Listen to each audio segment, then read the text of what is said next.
Iya, untuk Kupang itu sing dekatnya karaokean itu ada. Karaoke apa ya? Potong rambut bola atau apa ya?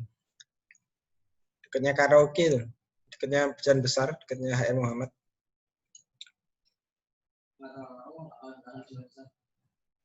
Mahal tuh.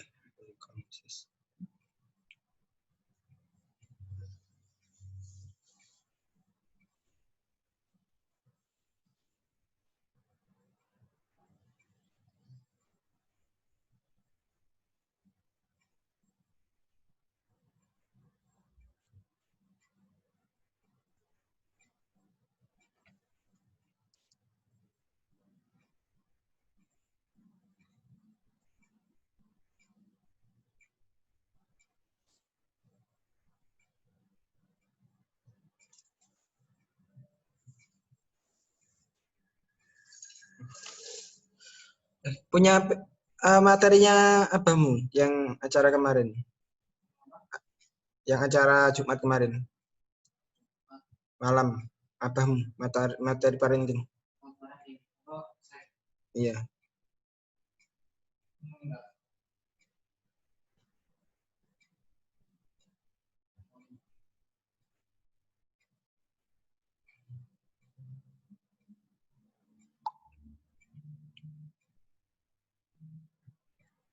Materi parenting.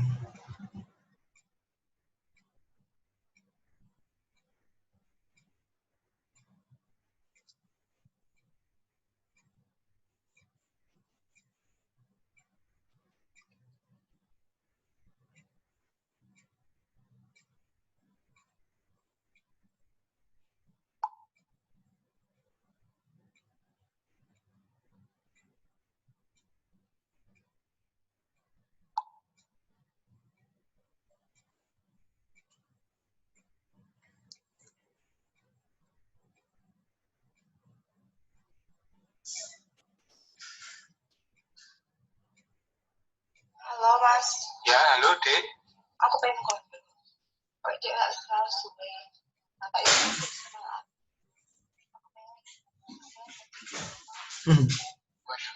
Urane ora iso lah, mau sholat.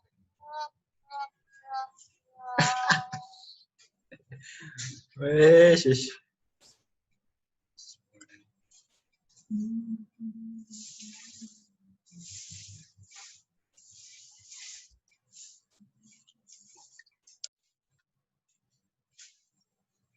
Software Agung ini siapa? Astagfirullah.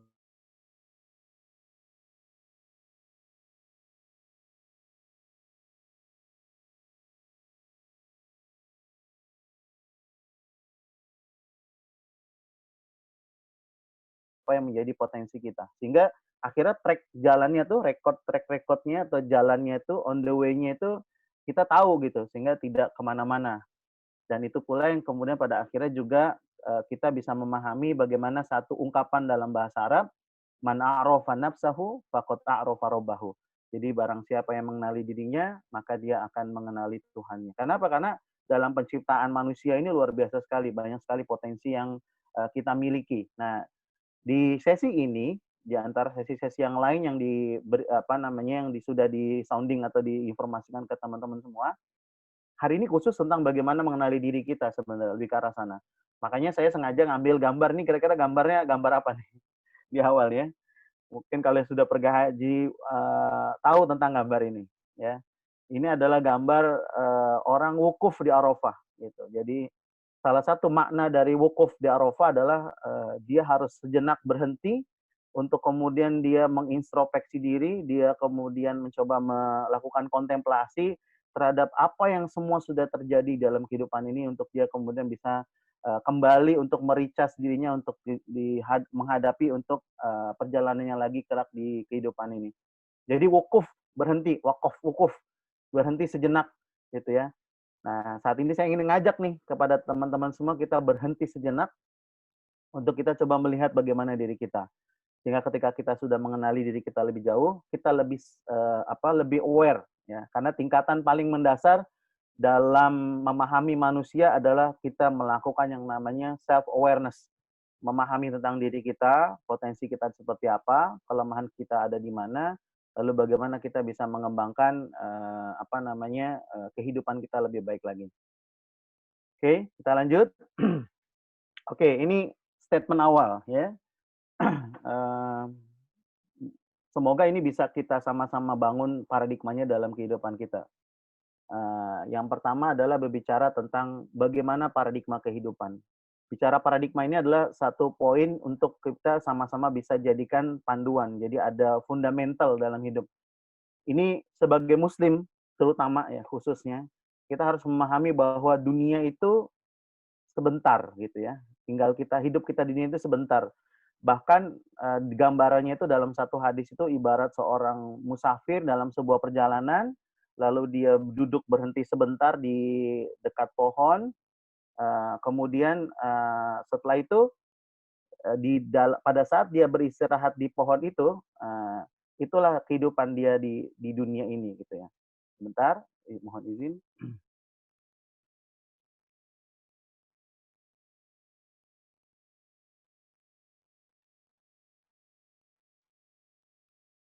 Oke.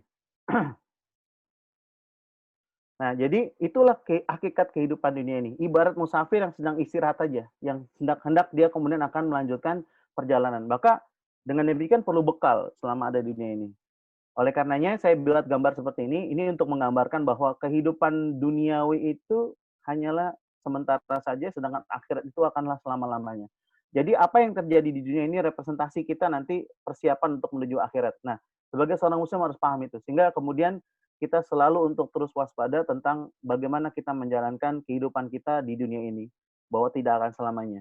Dalam surah Al-Ankabut ayat 64, Allah Subhanahu wa taala katakan, dan tidaklah kehidupan di dunia ini adalah laibu walahun, ya, melainkan sendaguro dan permainan. Sesungguhnya akhirat itulah kehidupan yang sempurna jika mereka mengetahuinya.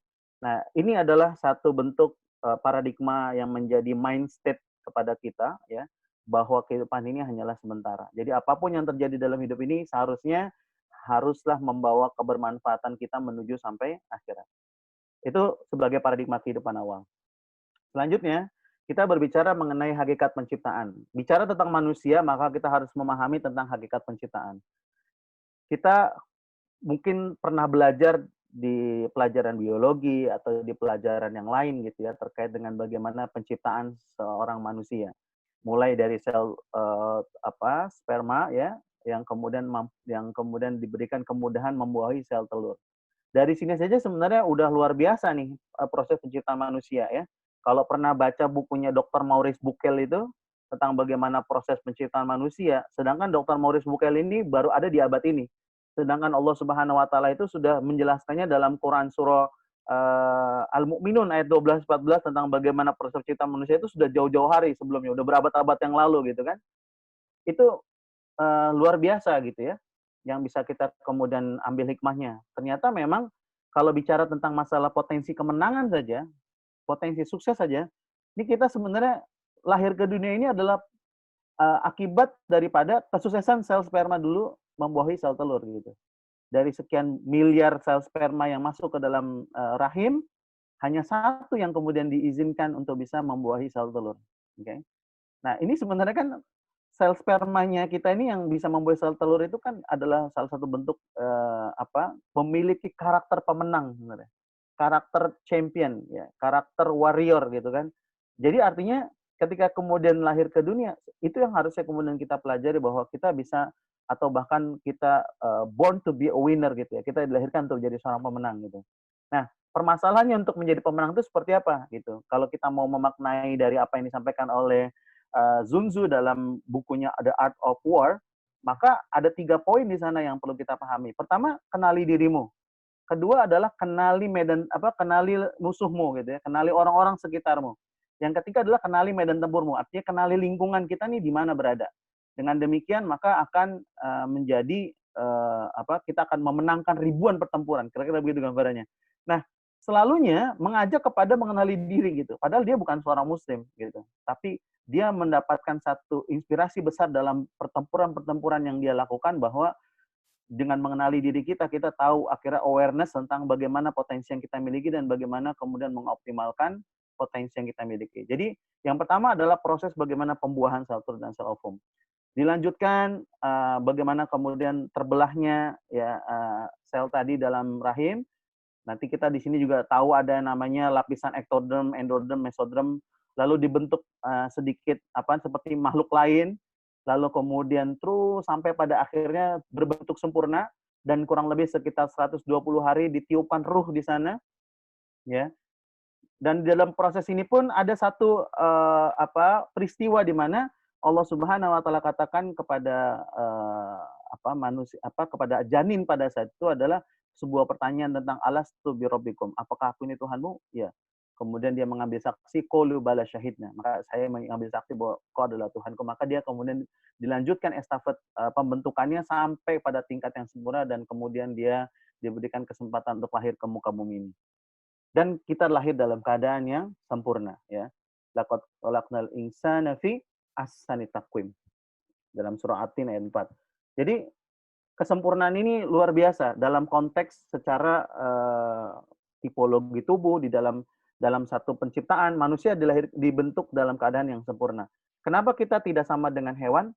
Hewan tidak memiliki akal.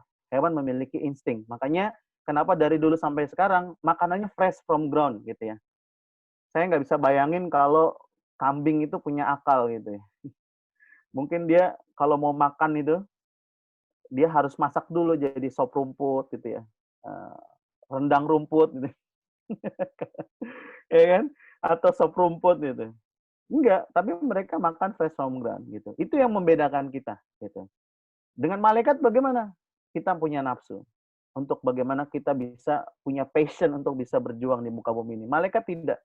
Dia memiliki bagaimana kehidupannya selalu senantiasa berzikir pada Allah Subhanahu wa taala. Jadi di antara makhluk-makhluk Allah, manusia diberikan sempurna, ya. Dan satu sisi lagi, disitulah letak bagaimana kemudian amanah Allah Subhanahu wa taala hadir untuk kita untuk bisa memakmurkan kehidupan di muka bumi ini. Oleh karena itu, di dalam selanjutnya yang kita harus pahami dalam peran manusia adalah setidaknya ada 2 poin penting ini sebagai seorang muslim terutama, ya. Yang pertama adalah bagaimana kita beribadah, yang kedua adalah menjadi khalifah, menjadi pemimpin. Di ayat yang pertama yang dalam surah Az-Zariyat ayat 56 adalah untuk menjelaskan pada kita adalah sebagai seorang hamba Allah. Wa ma khalaqtul jinna wal insa illa liya'budun. Dan tidaklah aku menciptakan jin dan manusia melainkan supaya mengabdi kepadaku. Udah nggak ada kata lain, totalitas ya, tajarud, totalitas diri untuk kemudian beribadah pada Allah Subhanahu wa taala. Dalam surah Al-Baqarah Allah Subhanahu wa taala katakan wa iz qala rabbuka lil malaikati inni ja'ilun fil ardi khalifah. Nah, yang menarik di situ adalah ada satu diskusi antara Allah dengan malaikat. Di dalam ayat di dalam ayat surah Al-Baqarah 30 itu Allah katakan ketika Allah sampaikan bahwa hendak menciptakan khalifah di muka bumi ini, mereka berkata, qalu ataj'alu fiha may yufsidu fiha, katanya. Apakah engkau akan menciptakan seseorang yang bisa merusak bumi ini, menumpahkan darah? Dan itu kenyataan, kejadian bahwa manusia memang ada yang merusak bumi ini, ada yang kemudian menumpahkan darah. Tapi Allah Subhanahu wa taala katakan dalam akhir ayat itu, qala ini a'lamu ma la ta'lamun. Aku yang lebih mengetahui daripada engkau yang mengetahui. Kenapa? Karena di balik itu semua, dalam pandangannya malaikat, ternyata Allah punya pandangan lain tentang manusia, bahwa dia bisa memakmurkan bumi ini, bisa mengelola bumi ini dengan baik. Nah, semuanya perlu kita pahami dulu tentang bagaimana potensi yang kita miliki. Bagaimana kita bisa memahami diri kita lebih baik terlebih dahulu. Ada ma'rifatul insan, bagaimana mengenali kita sebagai manusia. Oleh karenanya, secara umum, ya, potensi manusia yang kita harus pahami adalah Allah Subhanahu wa taala katakan, dan bagaimana kemudian Rasulullah menyampaikan dalam setiap hadisnya, bahwa ada 3 setidaknya potensi manusia. Yang pertama adalah akal. Manusia diberikan akal. Itu yang berbeda kita dengan hewan. Ya, dengan akal ini kita berpikir, dengan akal ini kita kemudian membayangkan, berkreasi, dan sebagainya. Yang itu perlu kita maksimalkan dengan baik. Yang kedua adalah potensi jasad, fisik, di mana kita memiliki jasad potensi yang potensi jasad yang sempurna, ya. Dalam hal ini meskipun tidak semuanya kemudian dirasa sempurna, tapi setidaknya secara fungsi-fungsi sempurna. Ada organ tubuh, ada tipologi wajahnya, ada tipologi tubuh dan sebagainya. Dan semua dalam bentuk yang sempurna. Matanya 2, hidungnya 1 menghadap ke bawah, mulutnya 1 untuk bicara, telinga 2 gitu kan. Sampai banyak sekali hikmah-hikmah yang bisa kita pelajari terhadap jasad atau tubuh, daripada potensi tubuh atau potensi jasad pada manusia. Yang terakhir yang tidak kalah penting adalah ruh. Ya. Ruh ini adalah yang membedakan kita kemudian dengan yang lainnya dalam konteks bagaimana kemudian kita bisa maksimalkan dalam hal ibadah. Ruh inilah yang kemudian akan kemudian nanti kembali kepada Allah untuk kemudian mempertanggungjawabkan semua apa yang kemudian dilakukannya pada saat di dunia. Maka kalau pada potensi akal, caranya gimana memberikan makannya? Dengan cara membaca, dengan cara bertafakur, dengan cara mentadabur. Dengan jasad, bagaimana potensi jasad kita memberikan makannya? Istirahat yang cukup, makan makanan yang sehat, dan sebagainya. Makan yang halal, ya dan baik. Yang ketiga adalah ruh. Ruh, bagaimana potensi ruh ini makannya? Makannya dengan cara dengan baca Quran, dengan qiyamul lail, dengan lain sebagainya aktivitas ibadah untuk bisa menopang ruh ini dengan kuat. Jadi semuanya ini perlu diseimbangkan, tawazun bahasanya. Jadi akal juga tetap kita kasih makan, jasad juga kita perhatikan, ruh juga kita harus perhatikan. Potensinya yang kemudian pada akhirnya nanti bisa menopang manusia menjadi manusia yang paripurna. Dia bisa melakukan sebuah totalitas dalam kehidupannya dia. Oke. Setelah kita bicara tentang masalah potensi manusia secara umum, maka yang perlu kita pahami adalah bagaimana Allah Subhanahu wa taala sudah buat cetak birunya, ya, blueprint-nya manusia. Kalau pernah belajar dalam ilmu genetika, kita memahami bahwa keadaan kita ini terbentuk dari 2 faktor, ada nature, ada nurture, ya. Ada dari yang diturunkan daripada orang tua, baik itu yang dengan secara langsung maupun yang fitrah secara genetik. Yang kedua adalah bagaimana lingkungan membentuk kita. Makanya rumusannya fenotip sama dengan genetik plus lingkungan gitu. Itu dalam ilmu genetikanya. Lalu kemudian dibuatlah semacam Pareto 20-80%. Memang di situ genetika hanya 20%, tapi 20% itu sangat sekali berpengaruh dalam kehidupan manusia. Kalau kita pernah lihat bagaimana human factor, ya bagaimana manusia itu kemudian muncul dalam kehidupan sehari-hari menggunakan iceberg, ya gunung es, maka paling bawah, bagian bawah yang melatar belakangi manusia melakukan sebuah tindakan-tindakan dalam kehidupannya adalah faktor DNA-nya, di antaranya faktor genetikanya dia. Jadi itu yang perlu kita pahami, ya. Lalu bagaimana cara memahaminya? Ini yang mau saya sampaikan.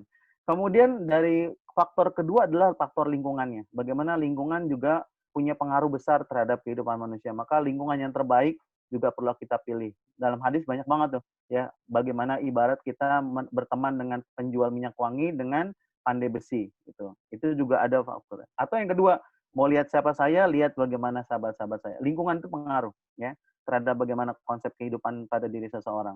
Nah, kalau 2 ini digabung, maka itu akan menjadi satu bentuk potensi luar biasa yang dari segi cetak birunya, blueprint-nya itu benar-benar membentuk manusia dalam keadaan yang syamil mutakamil, gitu ya. Keadaan yang holistik, yang sempurna. Meskipun sempurnanya adalah tidak sesempurna yang kita bayangkan, menjadi manusia sempurna nggak ada dosa, nggak. Tetap ada ada potensi yang bisa kita lakukan dalam hal dosa. Ya, sebagaimana hadis qudsi, Allah katakan kalau manusia itu semuanya tidak ada yang melakukan dosa, semuanya beribadah pada Allah Subhanahu wa taala, maka apa yang dilakukan oleh Allah semuanya dimusnahkan gitu. Lalu diganti lagi dengan satu umat baru yang kemudian umat itu melakukan dosa, lalu dia bertaubat pada Allah Subhanahu wa taala gitu. Kenapa? Karena Allah ingin lihat prosesnya. Makanya Allah nggak pernah ngelihat hal yang lain, tapi lihat prosesnya bagaimana kemudian dia kembali kepada Allah. Dan dengan kita memahami apa yang menjadi potensi manusia, potensi diri kita, maka itu jadi jalan kembali terbaik kita pada Allah SWT. Nah, cetak birunya gimana? Nah, cetak birunya dari segi genetik yang perlu kita pahami, meskipun itu 20%, tapi sangat berpengaruh. Ibaratnya seperti ikan yang memiliki kemampuan berenang. Ya. Maka kalau kita minta ikan itu manjat pohon, maka akan seumur hidupnya dia mengatakan bahwa dia tidak bisa. Karena memang bukan di situ lingkungan yang manjat pohon. Tapi ikan, dia berenang di air, dia berenang di danau, dia berenang di lautan, itu yang kemudian menjadi faktor lingkungannya, karena dia selaras dengan genetikanya dia. Itulah mengapa pada akhirnya muncul dalam kehidupan tuh yang namanya, misalnya kalau kita bahas tuh, ada namanya stupid cost gitu ya. Stupid cost tuh gimana maksudnya? Di antaranya yang kita pernah kaji itu stupid cost adalah ketika seorang itu udah kuliah tinggi-tinggi, tapi kerjanya nggak sesuai dengan kuliahnya. Nah, itu stupid cost. Ya, artinya apa? Berarti kan selama ini dia tidak memahami sebenarnya dia memiliki potensinya seperti apa gitu. Coba kalau seandainya dia tahu. Jadi akhirnya mau kuliah dia di mana, pendidikannya apa, informalnya seperti apa, itu selaras dengan apa yang menjadi genetika dia. Maka kita perlu desain hidup kita. Yang kedua bisa jadi ada selingkuh profesi. Udah ngelakuin profesi ini, kita juga melakukan profesi yang lain. Habis energi kita gitu.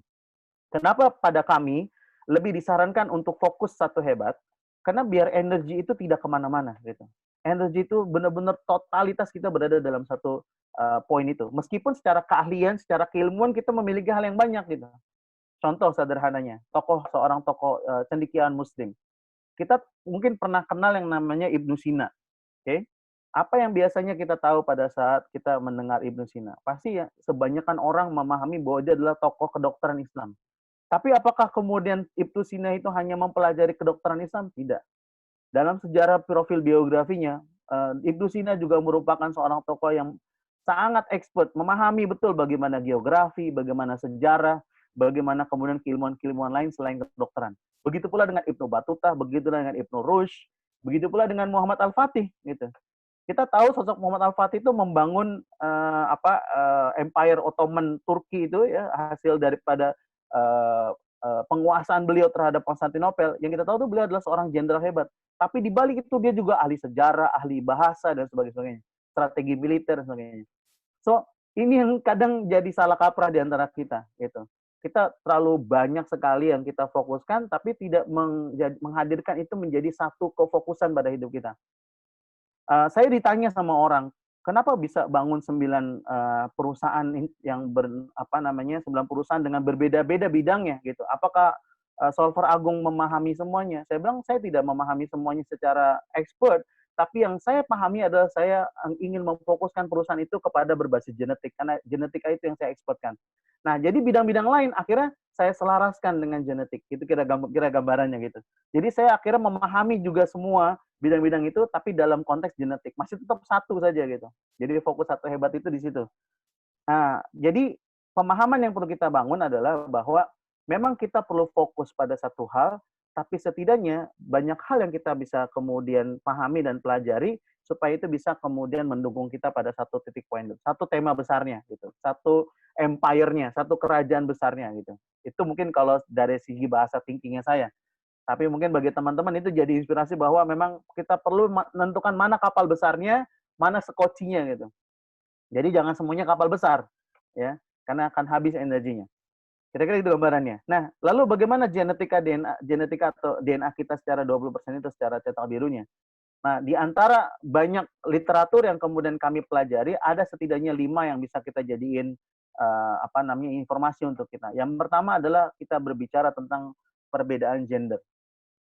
Yang kedua bicara tentang mesin kecerdasan atau operating sistemnya manusia seperti apa, lalu drive kecerdasan, ada kapasitas hardware dan golongan darah. Nah, bicara pertama adalah perbedaan gender. Kita berbicara tentang beda laki dan perempuan. Oke.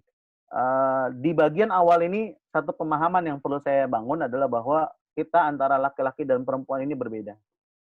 Apakah kemudian rasanya dikotak-kotakan? Yes, betul. Kenapa harus dikotak-kotakan? Jawabannya adalah yang paling sederhana adalah supaya hidup ini bisa efektif gitu. Supaya satu hal itu bisa dikerjakan oleh orang yang tepat gitu. Ngebayangin ibu-ibu pada pegang kapak besar lalu kemudian membelah batu, ayah-ayahnya kemudian masak gitu ya. Atau banyak sekali peran-peran yang pada akhirnya saling tumpang tindih dan kemudian berbeda gitu. Karena nggak mungkin seorang ayah juga melahirkan kan gitu.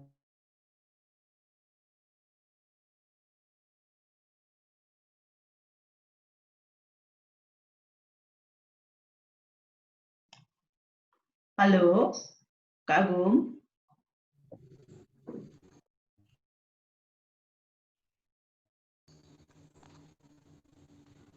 Halo. Oh nih, sudah masuk lagi. Oke. Gitu. Oke, jadi pemahamannya harus dibangun bahwa laki-laki dan perempuan itu berbeda. Mengkotak-kotakan iya, karena untuk biar lebih efektif. Makanya bagi mereka yang kemudian merasa bahwa aku ini laki-laki padahal dia perempuan, bahkan yang perempuan mengatakan bahwa dia laki-laki, menurut saya itu adalah kesalahan fitrah yang mereka bangun, gitu. Saya sudah banyak diskusi dengan psikolog, dengan psikiatri, bahkan juga dengan beberapa dokter, mereka yang kemudian menjadikan dirinya suka sejenis atau bahkan berbeda gender padahal aslinya adalah misalnya sudah fitrahnya misalnya laki-laki lalu dia perempuan dan sebagainya, itu bukan karena genetika, bukan karena DNA mereka lahir kemudian menjadi seperti itu gitu. Jadi satu ketika saya pernah nanganin ada laki-laki ya, ada gay seperti itu yang kemudian dalam hidupnya saya tanya kenapa kamu seperti ini, lalu dia mengatakan bahwa ya gimana Tuhan maunya aku kayak gini. Itu salah besar saya bilangnya. Saya bilang Tuhan maunya kamu tuh normal gitu, tidak seperti itu. Nah ini jadi pemahaman pertama. Kedua adalah bahwa yang perlu kita bangun dalam perbedaan laki-laki dan perempuan, masing-masing ternyata dalam satu risetnya memiliki satu potensi yang berbeda antara laki-laki dan perempuan. Contoh sederhana misalnya pada laki-laki dalam fungsi tipologi matanya. Di laki-laki itu hanya sebelah kirinya saja yang berfungsi dengan baik. Gitu misalnya. Sedangkan pada perempuan dua-duanya berfungsi dengan baik. Oleh kenapa pada akhirnya kita memahami pada laki-laki itu kalau udah fokus melihat sesuatu tuh fokus ke depan gitu. Dia tidak melebar seperti perempuan. Oke. Jadi kadang kalau lagi bawa kendaraan suka meleng-meleng kelihatan gitu ya, melihat kiri gitu. Oke, itu bagian pertama tuh. Bagian kedua kalau menurut kajian kromosomnya, ya kromosom warna itu kromosomnya X. Pada laki-laki kan cuma X, satunya cuma satu kan X-nya, XY gitu kan. Jadi kenapa pada akhirnya warna itu pada laki-laki tidak terlalu banyak sekali warna. Jadi warna-warnanya secara warna-warna standar dan pada umumnya saja. Tapi kalau pada perempuan karena kromosom X-nya 2, ya jadi akhirnya kemudian warna itu berlimpah pada perempuan ya. Sebutlah warna merah saja. Pada perempuan ada berapa warna tuh, Kak Wiwi? Merah. Ya, merah ada berapa warna? Ya, merah muda, merah apa lagi? Merah marun. Merah jambu. Merah jambu. Ya kan? Kalau laki-laki merah udah cukup gitu. Oke, Ya, itu ya. dari segi kromosom. Dari segi fungsi pendengaran telinga, ya, diantaranya adalah misalnya pada laki-laki itu tipologi telinganya hanya satu yang berfungsi aktif sebelah kanannya saja. Dibandingkan pada perempuan dua-duanya berfungsi dengan baik. Makanya kalau pada laki-laki dipanggil itu agak susah. Ya, apalagi kalau dia sedang lagi menyimak sesuatu, nonton TV dan sebagainya. Maka harus benar-benar dekat, benar-benar harus kemudian bicara sama dia, harus yang fokus melihat ke kita, baru dia dengar. Karena kalau enggak, dia sambil main handphone dan sebagainya, kadang suka nggak dengar. Gitu. Hah, apa tadi? Gitu. Nah, itu kira-kira gambarannya. So, itu adalah diantaranya beda laki dan perempuan. Di samping yang lain juga dari segi kapasitas, kemampuan dalam hal komunikasi misalnya. Pada laki-laki menyukai satu komunikasi yang step by step ya, satu persatu. Sedangkan pada perempuan lebih menyukai pembahasan atau komunikasi itu lebih kepada banyak hal dalam satu waktu gitu. Makanya kalau perempuan udah lagi ngobrol, pasti ngobrolnya macam-macam tuh. Ngobrolin tentang masalah tas, kemudian iya itu apa tadi? Oh mobil ya, oh ya, oh ini sebagainya. Terus kalau laki-laki dia fokus aja di bahasannya sampai kemudian dia tuntas baru dia bahas yang lain gitu ya. Kira-kira gitu gambarannya. Secara umumnya begitu, beda laki dan perempuannya. Oke. Selanjutnya bicara tentang mesin kecerdasan atau operating system yang ini adalah merupakan kalau di dalam faktornya adalah faktor unhereditary. Faktor yang tidak diturunkan pada pada orang tuanya. Jadi kalau tadi gender juga ada, ya itu ada faktor haknya Allah tuh menjadikan kita laki-laki atau perempuan. Tapi secara tipologi tubuh dan wajah, secara umum kita pasti akan ngikut kepada kedua orang tua kita. Jadi kalau kita ngaca lalu nggak mirip sama kedua orang tua, perlu dites DNA. Kira-kira ini yang kita anaknya siapa, gitu ya. Nah makanya di teori yang untuk yang di operating system, nah kita memahami bahwa ternyata manusia terlahir itu memiliki potensi. Ada potensi yang dia dominan untuk bergerak aktif. Kira-kira gitu gambarannya. Kemudian ada lagi potensi manusia yang dominannya adalah berpikir. Gitu. 24 jam nggak pernah berhenti dia berpikir. Ada lagi potensi dominannya manusia itu yang fungsinya adalah berimajinasi, intuisinya kuat gitu. Sampai kadang orang nggak berpikir ke situ, dia ngebayangin ke situ, dia berpikir ke situ. Oke. Kemudian ada lagi potensi manusia yang kepada potensi feelingnya, ya merasanya lebih kuat. Gitu. Makanya semua segala sesuatunya dirasakan, segala sesuatunya dirasai. Gitu. Komunikasinya menjadi dirasai, itu potensi. Yang terakhir adalah potensi manusia yang dominannya adalah keinginannya untuk bahagia, membahagiakan orang. Bahkan kadang tuh kalau kita mengenal tuh altruistik dikenalnya. Jadi dia seperti lilin yang membakar dirinya tapi membahagiakan sekelilingnya. Oke. Itu gambarannya. Nah, ada lagi drive kecerdasan, bicara tentang introvert dan extrovert yang lebih kepada stimulasi, driving-nya, motivasinya dari internal maupun eksternal. Kalau dia introvert, maka motivasinya itu dari internal, dari dalam diri dia keluar. Maka orang ini harus ditantang, di-challenge. Kemudian kalau motivasi eksternal itu dari luar ke dalam, maka orang ini harus kemudian di-reward atau difasilitasi. Dan ini tidak boleh kebalik. Gitu. Karena ketika kemudian dia dapatkan hasilnya bahwa dia adalah orang yang ekstrovert, lalu dia ditantang, di-challenge gitu, atau diancam dalam tanda kutip anti neraka, maka nggak terlalu berpengaruh pada dia. Yang ada malah kemudian ya udah biarin aja gitu ya. Nah ini gambarannya. Itulah mengapa pada akhirnya saya menelaah kembali Al-Quran luar biasa. Al-Quran itu bunyinya adalah tentang bagaimana ayat-ayat ancaman dan bagaimana ayat-ayat tentang surga gitu. Pada ayat-ayat surga Allah Subhanahu wa taala katakan ya ayyuhan nafsul mutmainnah irji'i ila rabbiki radiyatan mardiyah fadkhuli fi ibadi wadkhuli jannati gitu. Misalnya demikian. Atau pada ayat ancaman maka muncul di ayat la'amla'anna jahannama minal jinnati wan nasi ajmain. Nah, ini sebenarnya membuat kita satu poin bahwa Al-Qur'an ini memang di Allah turunkan sebagai hudal linnas itu betul-betul gitu. Karena secara genetika manusia ya, Al-Qur'an ini masuk kepada siapa aja gitu. Misalnya pada orang yang tadi banyak berpikir, setidaknya pada saat dia bertemu dengan ayat wa tafakkaruna fi khalqis samawati wal ard wa ikhtilafil laili wan nahari la ayati ulil albab, itu berkaitan banget dengan dia. Bagaimana dengan orang yang suka berhitung? Ada ayatnya tentang bagaimana kita harus berhitung tentang hutang dan sebagainya. Bagaimana dengan interaksi kita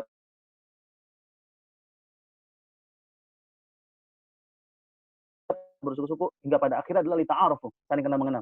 Ini luar biasa nih, kalau mau ngebedah itu kayaknya perlu satu hari khusus untuk ngebedah tentang bagaimana ayat-ayat Quran terkait dengan potensi genetika manusianya. Nah ini semua, saya memang banyak sekali alat tes pendekatan, tapi bagi saya menemukan ada satu hal yang selaras dengan kaidah ini adalah pada konsepnya Stephen, ya potensi genetik Stephen. Selanjutnya yang kedua adalah bicara tentang kapasitas hardware. Kapasitas hardware ini berbicara tentang IQ, tentang kecerdasan. Manusia itu dilahirkan cerdas.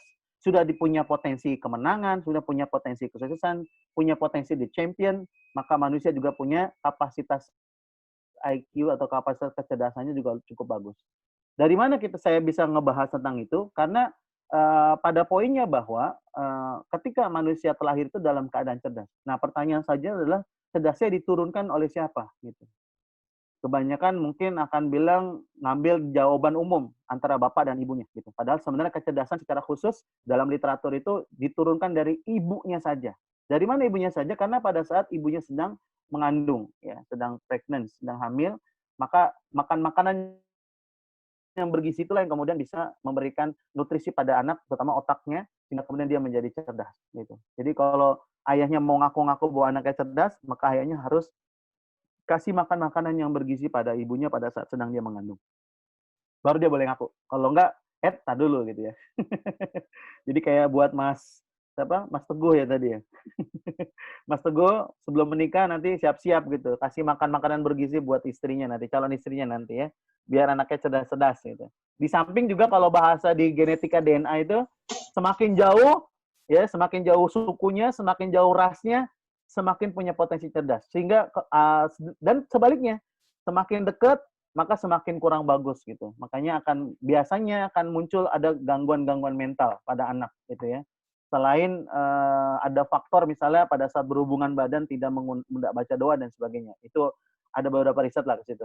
Tapi ini memang manusia ini terlahir dalam keadaan cerdas. 90% cerdas, 5% bisa akses kepada jeniusnya, 5% biasa-biasa aja. Jadi nggak ada tuh mengatakan bahwa setiap anak itu bodoh, ada anak yang bodoh, ada orang tuh nggak, semuanya become smart gitu. Tinggal dia belum nemuin aja jalannya untuk menjadi pintar gitu ya. Dan luar biasanya otak manusia ini memang berbeda. Otak laki-laki itu lebih besar volumenya dibandingkan otak pada perempuan. Pada perempuan volumenya. Sehingga kemudian pada saat tekanan tertentu, maka laki-laki lebih rileks lebih santai dalam menghadapi masalah dibandingkan pada perempuan yang mudah sekali emosi, yang mudah sekali kemudian panik dan sebagainya. Nah, ini bicara tentang volume otak. Ya. Terakhir bicara tentang golongan darah. Oke. Nah, golongan darah ini ada 4 yang secara populer di dunia. Ya. Ada satu sebenarnya golongan darah SARA namanya, itu baru karena beda banget keluar dari 4 ini, tapi itu kita tidak bahas. Ada lagi bahasan tentang bagaimana bicara tentang resus positif negatif. Nah, kalau di Indonesia lebih kepada resus positif, luar negeri pada resus yang negatif. Nah, pada golongan darah A, B, AB, dan O, atau 0 disebutnya, ini juga ada respon-respon tersendiri secara sifat. Ya. Kalau yang golongan darah A, berapa orang nih golongan darah A nih? Ada lumayan banyak ya golongan darah ya. Jadi A ini respon awalnya itu kalau dalam kehidupan itu apa-apanya dipikir ya. Golongan darahku Z kata Pak. Oh. Itu zombie nyanyian. Nek Z itu zombie gimana nih? Setia, setiap dukungan ada. Setiap ada. Oke, nek aku apa namanya? Kok jadi bahasa Jawaan ini jadinya? Ini apa-apa dipikir ini ya. A ini apa-apa dipikir. Nah, kalau B itu ya apa-apanya dibayangin gitu. Oh, oke. Nah, ya. Jadi setiap respon awal dapat sesuatu bayangin gitu kan. Kadang keluar daripada pakem golongan darah B itu. Kalau golongan darah kan kecenderungannya apa-apa dipikir dan akhirnya jadi serius gitu ya. Nah, golongan darah AB ini apa namanya perlu bukti gitu ya. Aku ingin bukti gitu. Jadi mau ngomong sama dia tuh mana buktinya gitu. Termasuk orang golongan darah AB ini respon awalnya kecenderungannya biasanya dia kalau misalnya janji jam 10, sebelum jam 10 dia udah hadir gitu. Dia termasuk orang yang kemudian cukup bagus dalam manage waktu gitu ya. Keinginannya perlu bukti, nggak mudah percaya gitu ya. Makanya kalau mau ngajakin dia makan mie ayamnya bilang enak, ajak aja dulu makan dulu baru bilang enak apa enggak gitu. Nah, kalau golongan darah O0, ya, itu adalah golongan darah yang mudah kenal dekat dengan orang. Gitu. Mainnya di perasaan, ya, gampang untuk komunikasi di awal, sebagainya. Kira-kira gitu gambarannya. Nah, itu respon lengkapnya secara cetak biru manusia. Di bagian mana yang sudah kita ketahui, bagian mana yang belum, nah perlu kita lengkapi. Ini kalau modelnya kayak puzzle ini, perlu dilengkapin. Oke, saya laki-laki. Oke, saya golongan darahnya B, resus positif, gitu ya. Oh iya, kapasitas hardware saya berbicara tentang IQ saya apa, gitu ya. Kemudian setelah itu kita juga secara Steven mungkin yang ada udah pernah tes, tipenya apa. Misalnya kalau saya thinking, kemudian drive saya adalah extrovert, gitu. Makanya kalau bagi saya itu apa-apa dipikir. Ya, saya thinking itu semuanya dipikir, 24 jam dipikir. Ya, nggak pernah berhenti. Makanya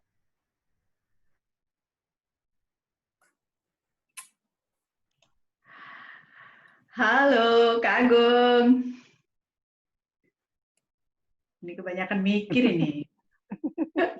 apa dipikir kan? Itu sama aja kayak mematikan mesin saya gitu kan, tapi kan nggak bisa gitu. Kagum pindah apa nyari sinyal yang dekatnya tower aja biar nggak putus. Mana tangga ke saya itu ya? Tuh kan di chat udah banyak tuh ya, ada golongan darah O, B+, O+, ya kan? Saya B.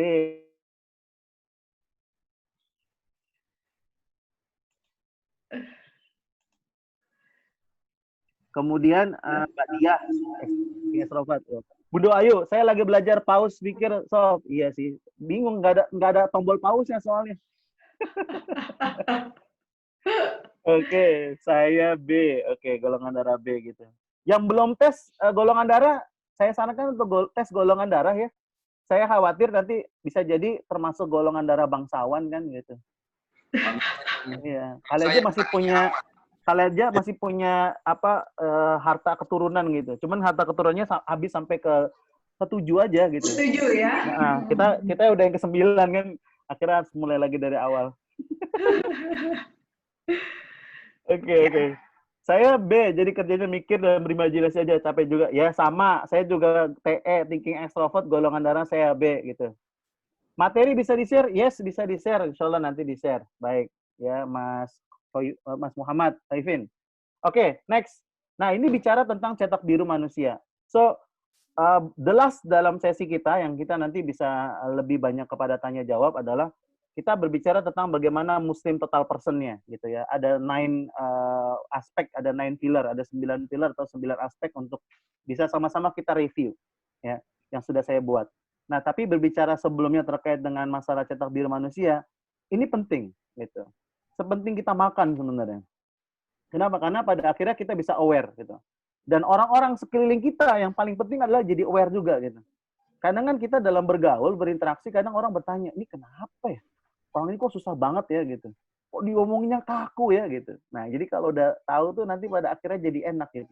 Bukan berarti maksudnya menjadi apa namanya kelemahan-kelemahan kita itu menjadi satu yang kita bangga-banggakan, enggak gitu. Kan saya kan orang thinking, nggak punya perasaan, nggak begitu gitu. Kita tetap punya perasaan walaupun lemah, tapi itu juga bisa dilatih gitu maksudnya. Jadi jangan kelemahan itu jadi pembenaran kan gitu. Tapi setidaknya kita aware bahwa memang di bagian itu kita lemah gitu. Makanya saya pun bertahun-tahun belajar manage bagaimana tentang perasaan gitu.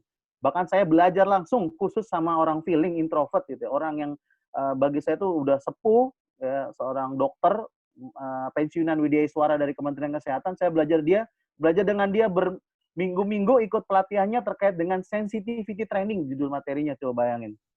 Gitu. Orang thinking ngelatih sensitivity gitu. Itu luar biasa itu, ya. Seminggu itu saya latihan itu tuh luar biasa. Dan latihannya nggak pakai training pelatihan seperti biasa teori, enggak. Pelatihannya sederhana saja, kita duduk dalam satu tempat, dalam satu grup gitu, dalam satu circle, dan tugas kita cuma satu, menghadirkan perasaan kita hari ini gitu. Now and here gitu. Kita nggak boleh ke-distract dengan masa lalu, dengan teori-teori, dan kita juga nggak boleh ke-distract atau kemudian dengan masa depan gitu. Sesuatu yang belum terjadi gitu. Nah, saya pikir waktu itu luar biasa gitu ya. Karena apa menurut saya? Orang thinking itu jangankan untuk nggak ke-distract, diem aja itu susah gitu. Maunya dikomenin gitu. Kan gitu. Jadi dapat baru setengah jam aja udah yang pengennya dikomenin ini itu gitu. Ngeluarin materi ini, materi itu, teori ini, teori itu gitu. Kayaknya nggak bisa bisa diem gitu. Nah, cuman itu tadi, memang perlu belajar gitu. Karena ternyata pada akhirnya, we are as a leader, kita sebagai seorang khalifah, materi advanced leadership yang saya pahami adalah kita bicara tentang the power of listening gitu. Nah, saya mungkin besok nanti kita akan ketemu dengan beberapa pembicara juga yang ngebahas tentang leadership gitu. Jadi, the power of listening itu adalah tingkat advance-nya leadership gitu. Sebagai advance-nya kita khalifah.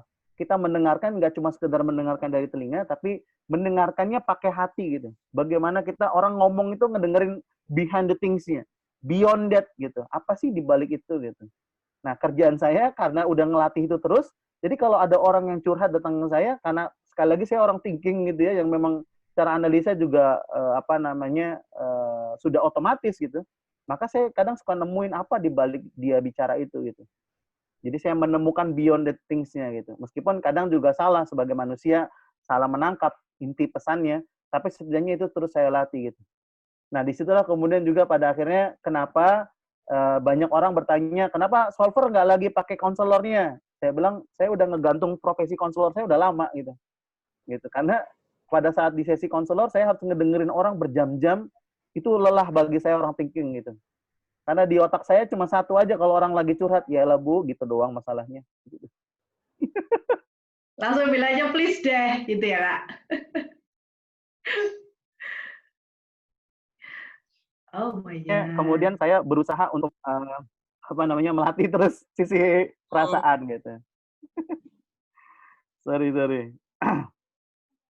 Nah, itu yang kemudian bisa kita pelajari dalam konteks sebagai kita sebagai seorang muslim memahami terkait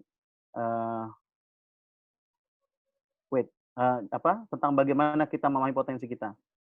Nah, kemudian berbicara tentang proses selanjutannya adalah bicara tentang bagaimana kemudian memahami tentang muslim total person.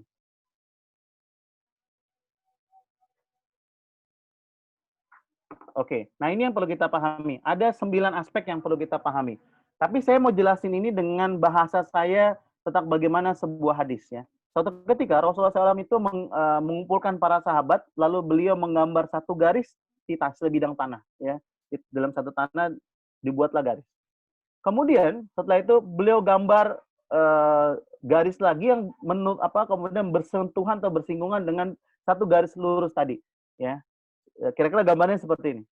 Lalu Rasulullah mengatakan ini adalah bagaimana titik kita dilahirkan dan ini adalah bagaimana titik kita kembali pada Allah Subhanahu wa taala. Makanya dalam surah Al-Mulk itu ayat 2 ya. Kalau kita pernah mentadaburinya ada bunyi ayat tentang alladzi khalaqal mauta wal hayata liyabluwakum ayyukum ahsanu amala di ujungnya gitu. Jadi Allah sudah menciptakan kita kematian kita ya. Khalaqal mauta wal hayata kehidupan kita gitu kan. Ya. Alladzi khalaqal mauta wal hayata liyabluwakum ayyukum ahsanu amala. Jadi ada ahsanu amala yang kemudian itu harus kita lakukan dalam kehidupan muka bumi ini ya. Ada sebaik-baik amal, sebaik-baik perbuatan, sebaik-baik ikhtiar yang kita lakukan yang itu akan punya dampak besar bagi akhirat kita. Oleh karenanya saya coba rangkum dari berbagai macam sumber, ada 9 poin atau 9 pilar dalam Muslim Total Person ini, dan ini menjadi evaluasi buat kita di di akhir slide sesi kita kali ini ya. Dan ini bisa kita kemudian coba rangkai sendiri gitu kan, evaluasinya dari skala 1 sampai 10 kira-kira bagian ini kita udah di level mana gitu. Saya kasih juga poin-poin kecil-kecilnya, subnya supaya kita bisa memahami. Oke, yang pertama adalah kita bicara tentang self. Sejauh mana kita udah memahami diri kita ya. Blueprint hidup kita, nature and nurture-nya ya. Bagaimana faktor-faktor yang kita dapatkan dari yang kita sejak kita lahir maupun kepada pada saat di nurture, lingkungan yang kemudian membentuk kita. Nah, kira-kira di mana? Sudah pada mana letak kita kemudian kita memahaminya. Lalu mentor kehidupannya kita siapa? Gitu. Karena seorang manusia terbaik, mereka memiliki mentor-mentor kehidupan. Gitu. Nah, ini kita perlu rumuskan. Hidup nggak bisa jalan sendiri aja gitu. Nggak ada panduan. Oke, Allah sudah sediakan panduannya berupa Al-Quran, berupa hadis Rasulullah, itu sebagai genggaman kita. Tapi sebenarnya dalam menjalaninya, kita perlu mentor-mentor kehidupan. Perlu coach-coachnya dalam kehidupan gitu ya. Bukan coach-coach hutahe ya, coach-coachnya dalam kehidupan gitu. Jadi kita perlu tentukan tuh. Nah, poin ini aja, 3 poin ini diantaranya misalnya, ini kalau dari skala 1 sampai 10, sudah seberapa besar skala kita dalam kita memahami tentang diri kita. Yang kedua adalah, kita berbicara tentang spiritual. Ya. Bagaimana hubungan kita dengan Allah Subhanahu wa taala. Kalau tadi bicaranya adalah kita memahami diri kita sebagai seorang hamba, seorang insan, ya maka pada poin kedua adalah memahami sisi spiritual kita. Ada 5 rukun Islam, ada 6 rukun iman. Bagian-bagian itu mana yang sudah kita kemudian coba aplikasikan dalam hidup.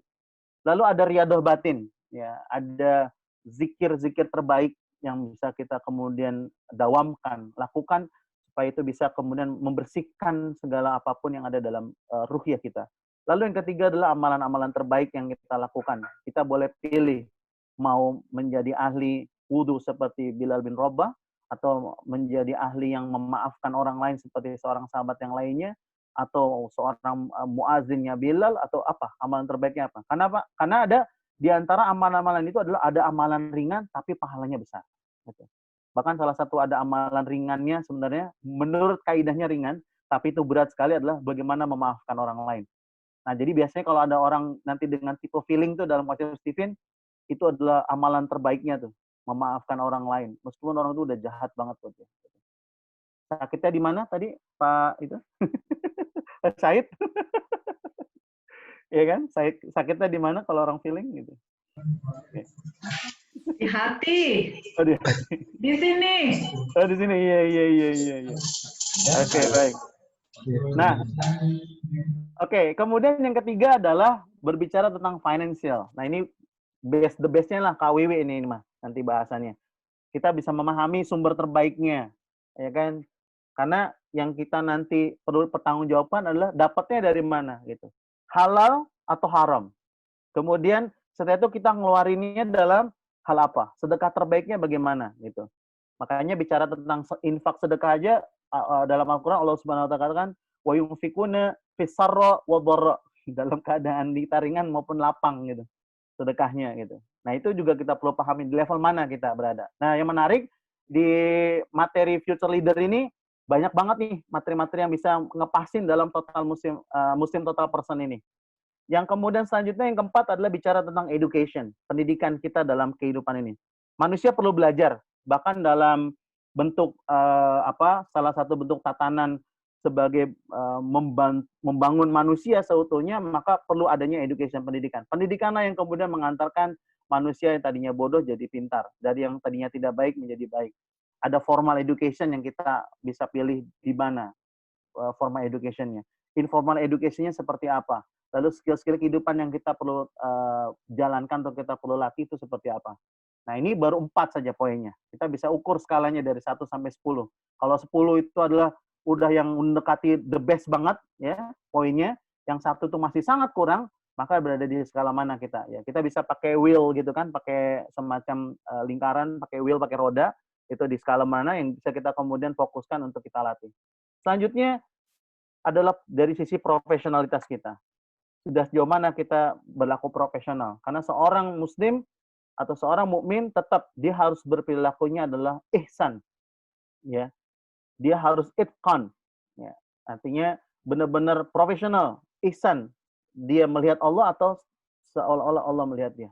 Sehingga dia melakukan hal-hal itu menjadi hal-hal yang terbaik yang akan membangun menjadi visi akhirat dia kelak itu. Saya ingat banget ada bukunya Pak Jamil Azaini tentang on itu, di antaranya adalah membangun vision. Vision itu ternyata nggak terlalu kuat kalau cuma visi dunia aja gitu. Kita harus membangun visi itu sampai akhirat.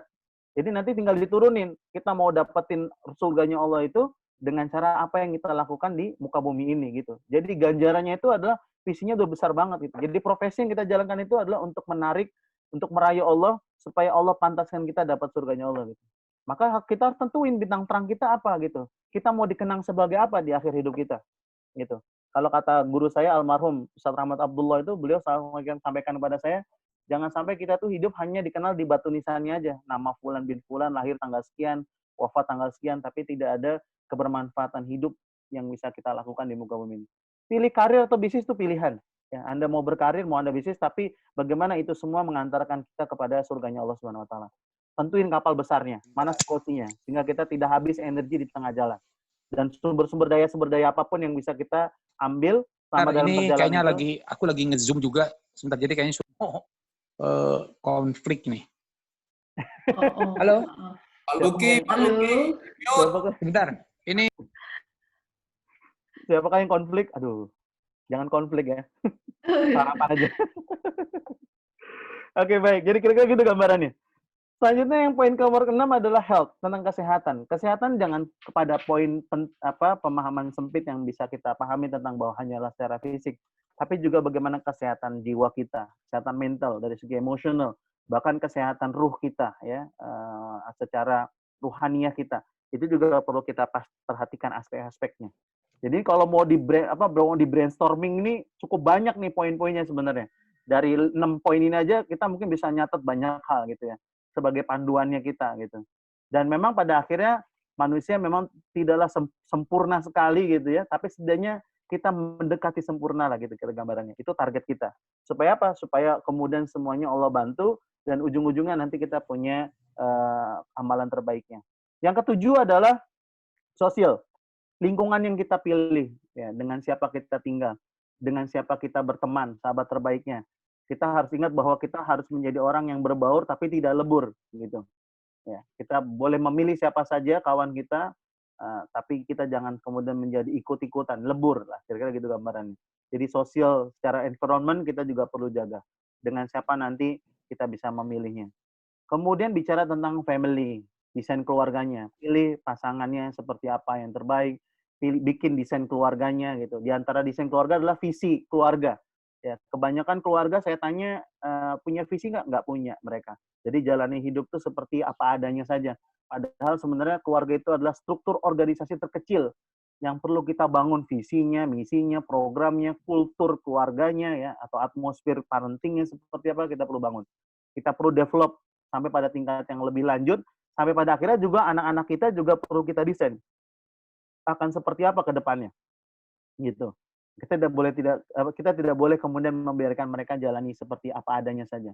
Kemudian naikkan semuanya kepada matra spiritual, gitu. Menjadi keluarga misal menghafal Quran, menjadi keluarga yang kemudian punya ciri khas secara Islaminya dalam hal tutur kata dan sebagainya. Ini penting. Yang terakhir adalah yang jauh lebih penting ya sebagai ending daripada akhir hidup kita adalah legacy, warisan.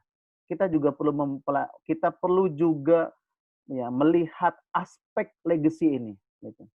Stephen Covey itu dalam bukunya 8 Habits yang menarik adalah bahwa dia sudah mulai kemudian mungkin itu di masa-masa akhir hidupnya ya, Dr. Stephen Covey itu seorang pendeta juga beliau.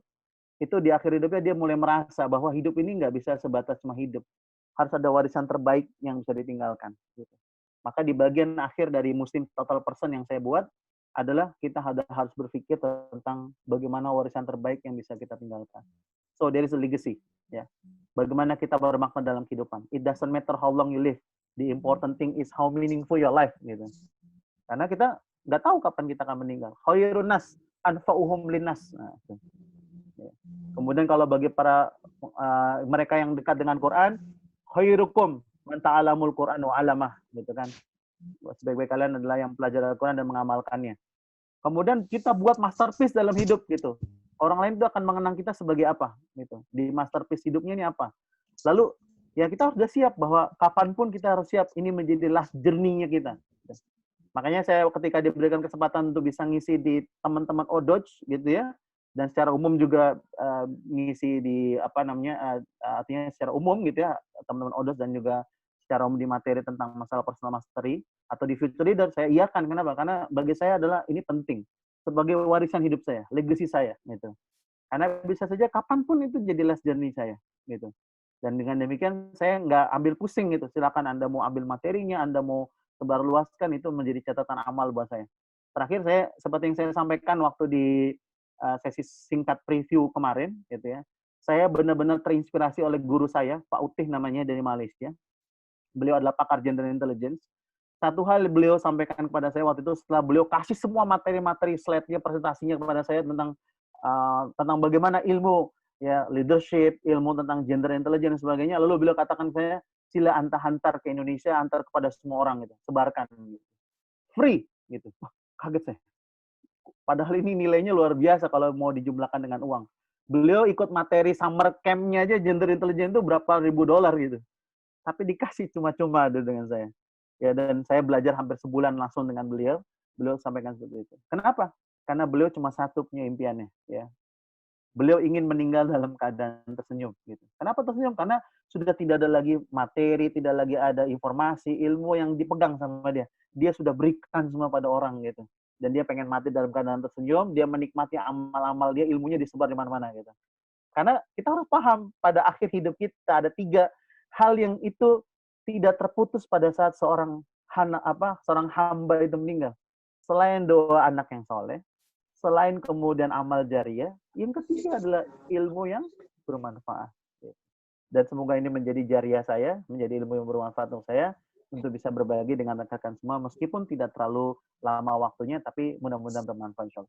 Sementara itu mungkin yang bisa saya sharing dari sisi personal mastery, dan ini masih bisa dikembangkan lagi, dan bisa kita banyak lagi diskusi di kemudian hari, insya Allah.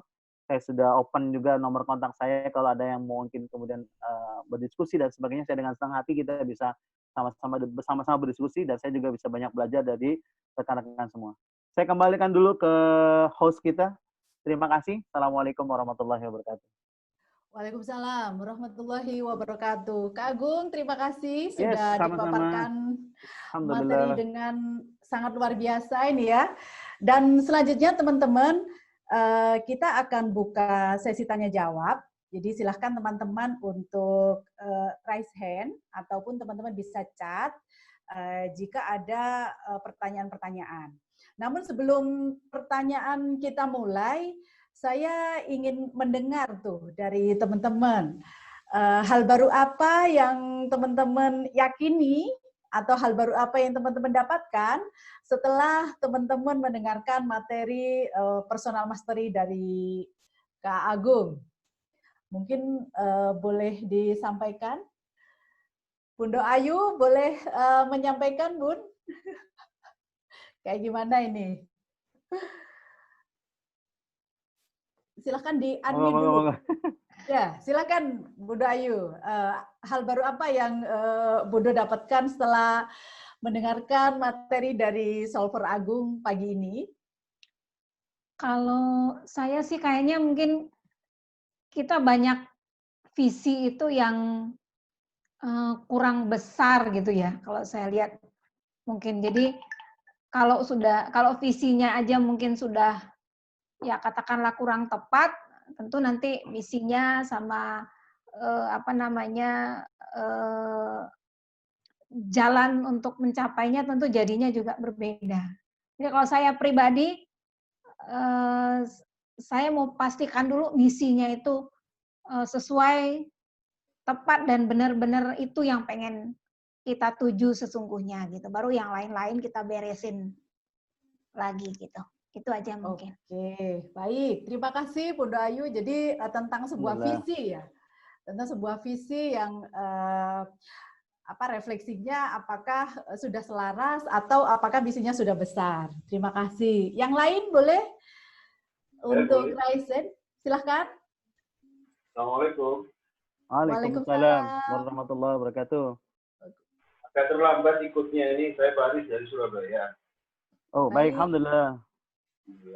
Luar biasa, jadi saya mengikuti sekilas dan topik yang dibicarakan bisa dikatakan sesuai dengan apa yang saya hadapi saat ini ya. Dan seringkali saya membuat sebuah visi atau sebuah goal ya, tapi kurang komitmen ya untuk melaksanakannya atau aksinya untuk mewujudkan atau melakukan visi tersebut. Mungkin ada tipsnya apa yang bisa membuat saya lebih berkomitmen untuk melakukannya dan mewujudkannya. Itu saja sih. Terima kasih. Baik, terima kasih pertanyaannya. Jadi ini Kagum, bagaimana kalau misalnya apakah ada tools-nya atau hal simpel apa yang bisa kita lakukan biar visi kita bisa jelas gitu ya? Silakan Visi ya? Visi ya? Visi. Oke. Biar konsisten nanti ya menjalankannya juga sih ya. Oke. Terima kasih. Oke, terima kasih banyak. Pak siapa tadi? Saya Faris. Pak Faris Aji. Baik. Oh ya. Saya lihat di chatnya tadi ya, Pak Faris ya. Oke, secara mudah, visi itu kebagi menjadi dua, Pak Faris. Kalau saya ambil dari ilmunya Pak Jamil Azzaini. Satu visi akhirat, yang kedua adalah visi dunia. Visi akhirat itu sederhananya, semua orang pasti pengen masuk surga, betul ya? Nggak ada yang nggak mau masuk surga ya, insya Allah semuanya ingin masuk surga. Cuman pertanyaan selanjutnya adalah surganya di bagian mana gitu. Ya. Ya kan? Terus kemudian mau masuknya dari pintu yang mana gitu.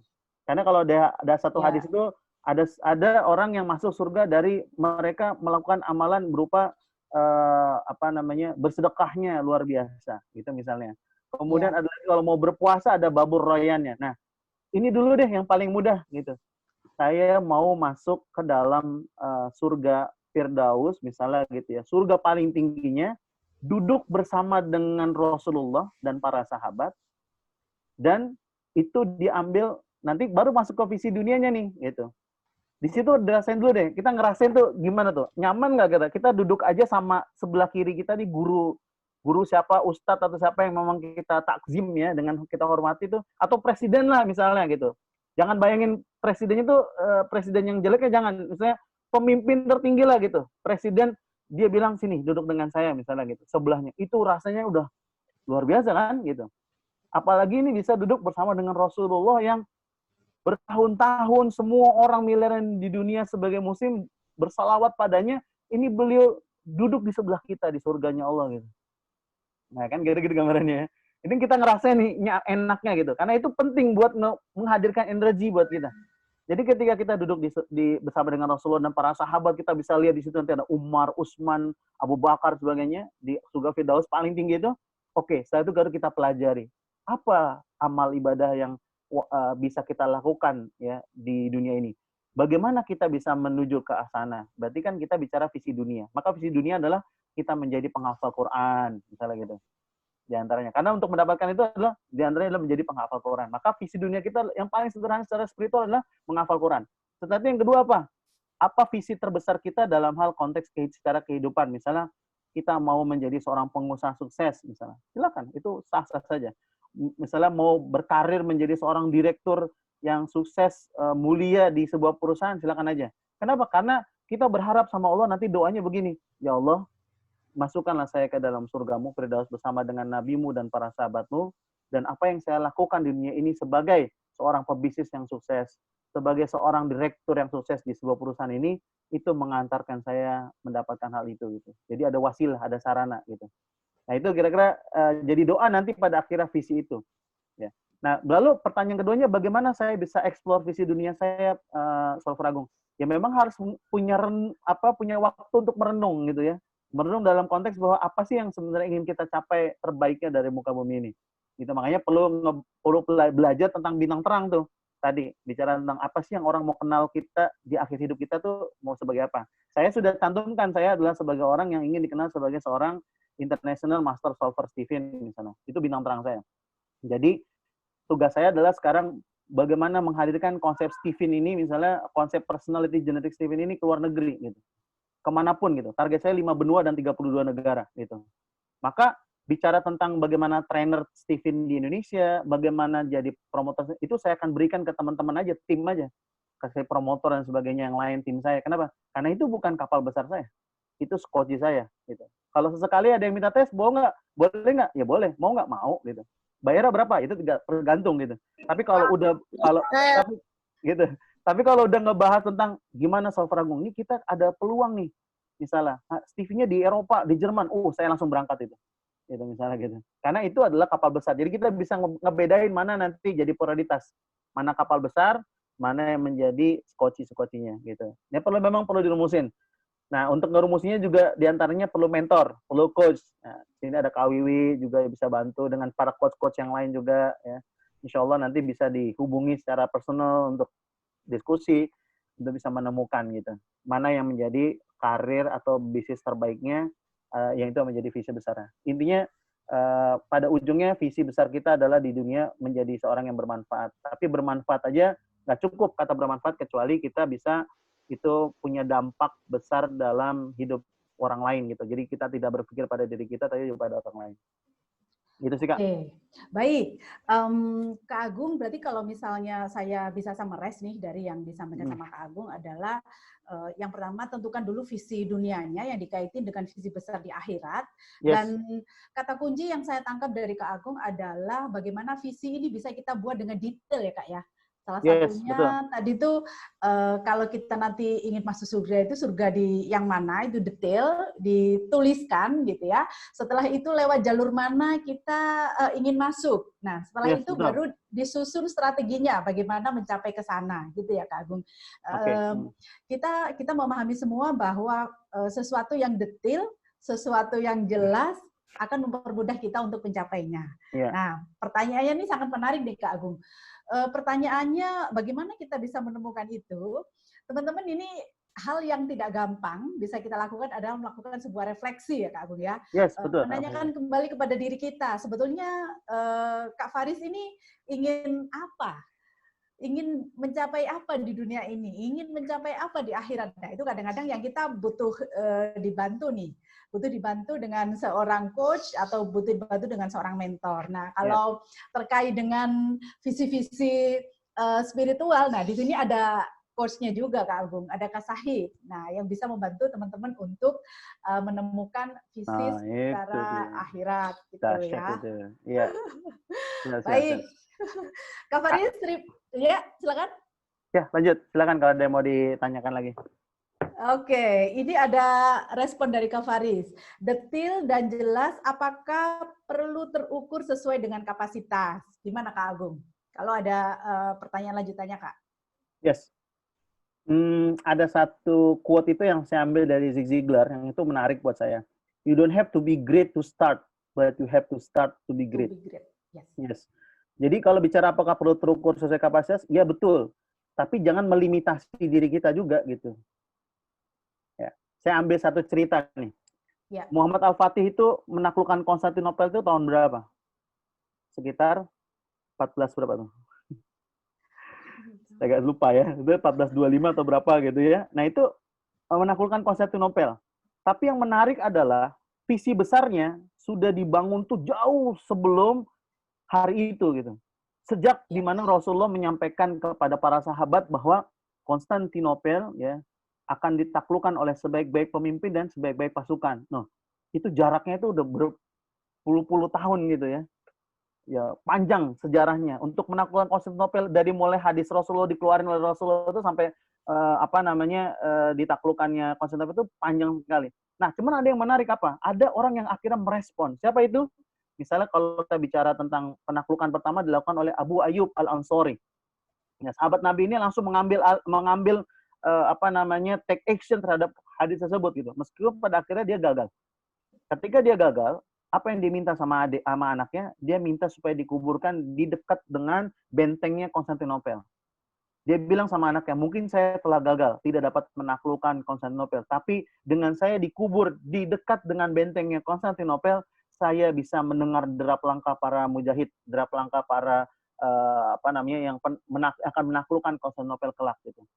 Dan itulah nanti dalam sejarah kemudian kita bertemu dengan sebuah keluarganya Al-Fatih gitu ya, dari buyutnya sampai kepada Al-Fatih itu bertahun-tahun diwariskan terus tentang bagaimana semangat menaklukkan. Dari mulai buyutnya coba menaklukin gagal, terus kepada anaknya, kepada cucunya, terus sampai pada Al-Fatih.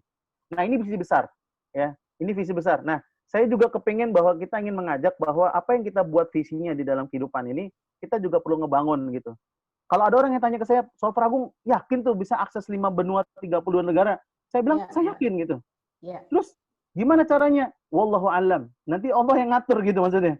Yang penting saya punya ikhtiarnya, saya punya dreamnya gitu. Itu yang kemudian saya mau the power of dreamnya itu yang saya mau kejar.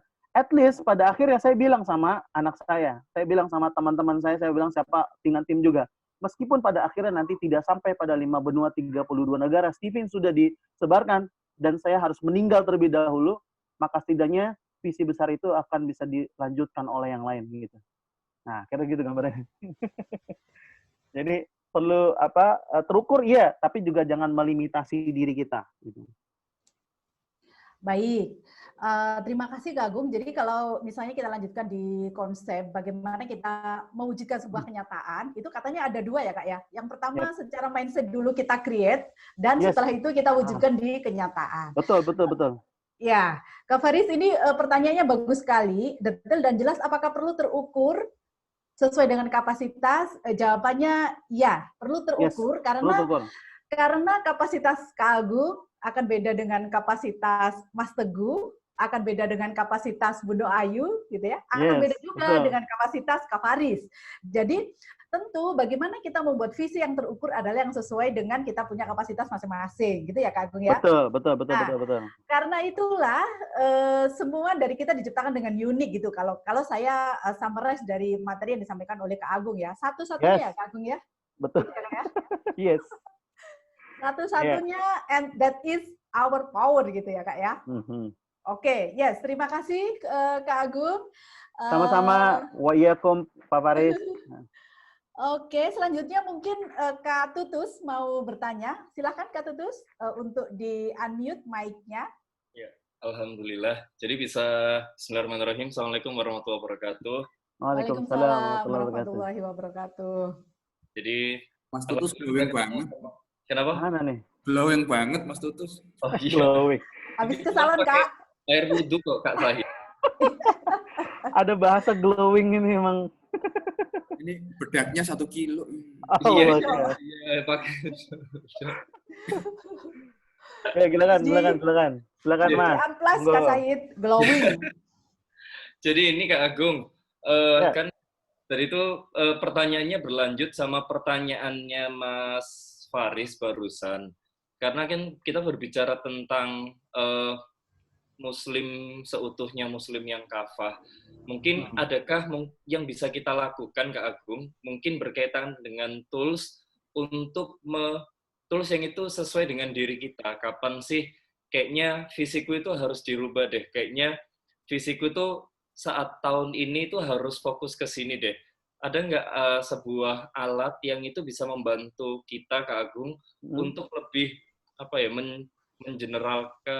lebih menspesifikkan hal-hal apa yang harus kita fokuskan. Kadang soalnya kayak tahun ini sebenarnya itu saya targetnya untuk daftar S2, tapi ternyata semua berubah setelah pandemi menyerang seperti itu. Jadi, nah mungkin ada tools-tools singkatnya seperti itu, Kak Agung.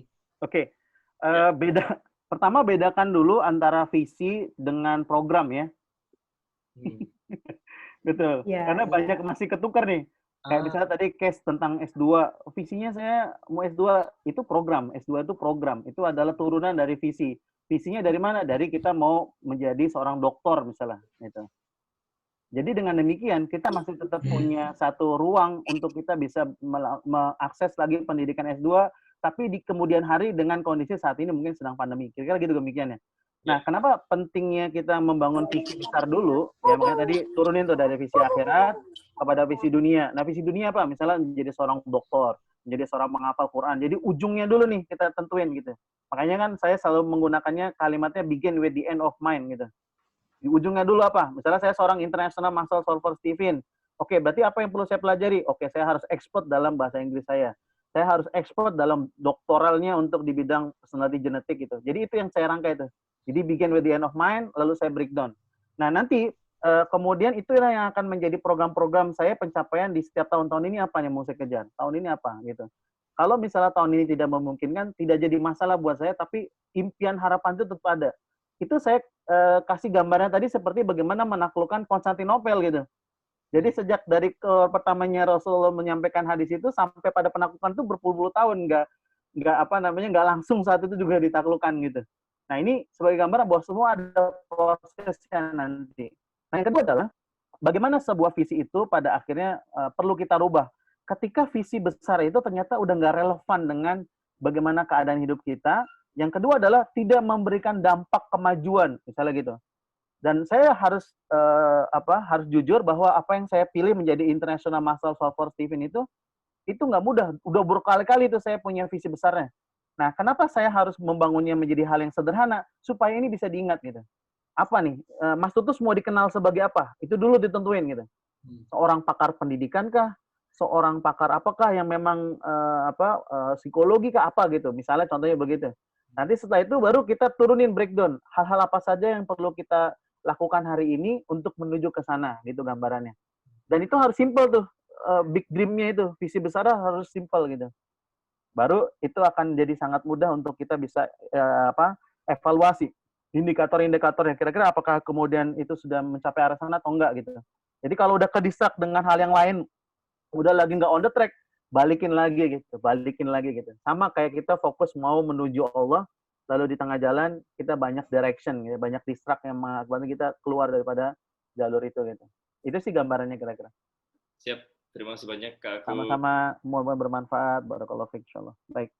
Baik, Kak Tutus terima kasih pertanyaannya. Jadi kalau mungkin kita bisa summary sedikit Kak Agung. Dimulai dengan sebuah pertanyaan, nanti kalau Kak Tutus sudah tidak ada di dunia ini, ingin dikenal sebagai apa gitu ya Kak ya kali ini. Ya, itu paling simpel. Ya, dan jadi kalau dan selanjutnya setelah itu baru diturunin ke program-program gitu. Nah, itu tentu tidak gampang sih, mesti melakukan ini Kak Tutus, mesti melakukan perenungan ya. Betul. Melakukan perenungan gitu, dan menemukannya juga menunggu hidayah gitu. Dan hidayah kita mesti cari terus gitu. Baik, kalau hal baru Kak Tutus dari kelasnya Kak Agung yang hari ini kita pelajari bersama adalah tentang personal mastery. Hal baru apa yang Kak Tutus udah dapetin Kak? Tadi itu saya ingin membreakdown lagi 9 langkah yang tadi sudah diberikan sama Kak Agung. Jadi ntar kalau filenya sudah dapat, saya ingin mulai memetakan kembali Kak Wiwi. ini tuh harusnya ke sini, ini karena ini sesuai dengan kondisi ini harusnya ke sini. Oh, Masya Allah. Baik, Alhamdulillah. Cabik-cabik gitu. Jadi Anda sudah siap untuk tersayat-sayat ya? Iya. Saya aja tersayat, apalagi Mas Teguh ya, yang kayaknya lebih tersayat lagi gitu. Langsung kamera off ya? Iya, betul. Ya. Apalagi 2020 belum juga bahas tentang family ya. Masya Allah. Baik, teman-teman, saya undang kembali bagi teman-teman yang mau bertanya kepada Kak Agung terkait dengan materi kita siang ini, personal mastery gitu ya. Tadi ada Pak Habib ya Pak, apakah Bapak mau bertanya sesuatu Pak? Saya juga mengundang untuk memberikan masukan ya, maksudnya kalau ada yang mau kritik, masukan, monggo silakan. Artinya nggak harus dengan pertanyaan juga. Mungkin ada bagian yang saya masih perlu diperbaiki, monggo silakan. Kita sama belajar, insya Allah. Baik. Kita sama-sama belajar ya. Oke, jadi beruntung sekali siang ini kita belajar tentang personal mastery, teman-teman. Jadi silahkan kalau memang ada yang ingin ditanyakan, gitu ya.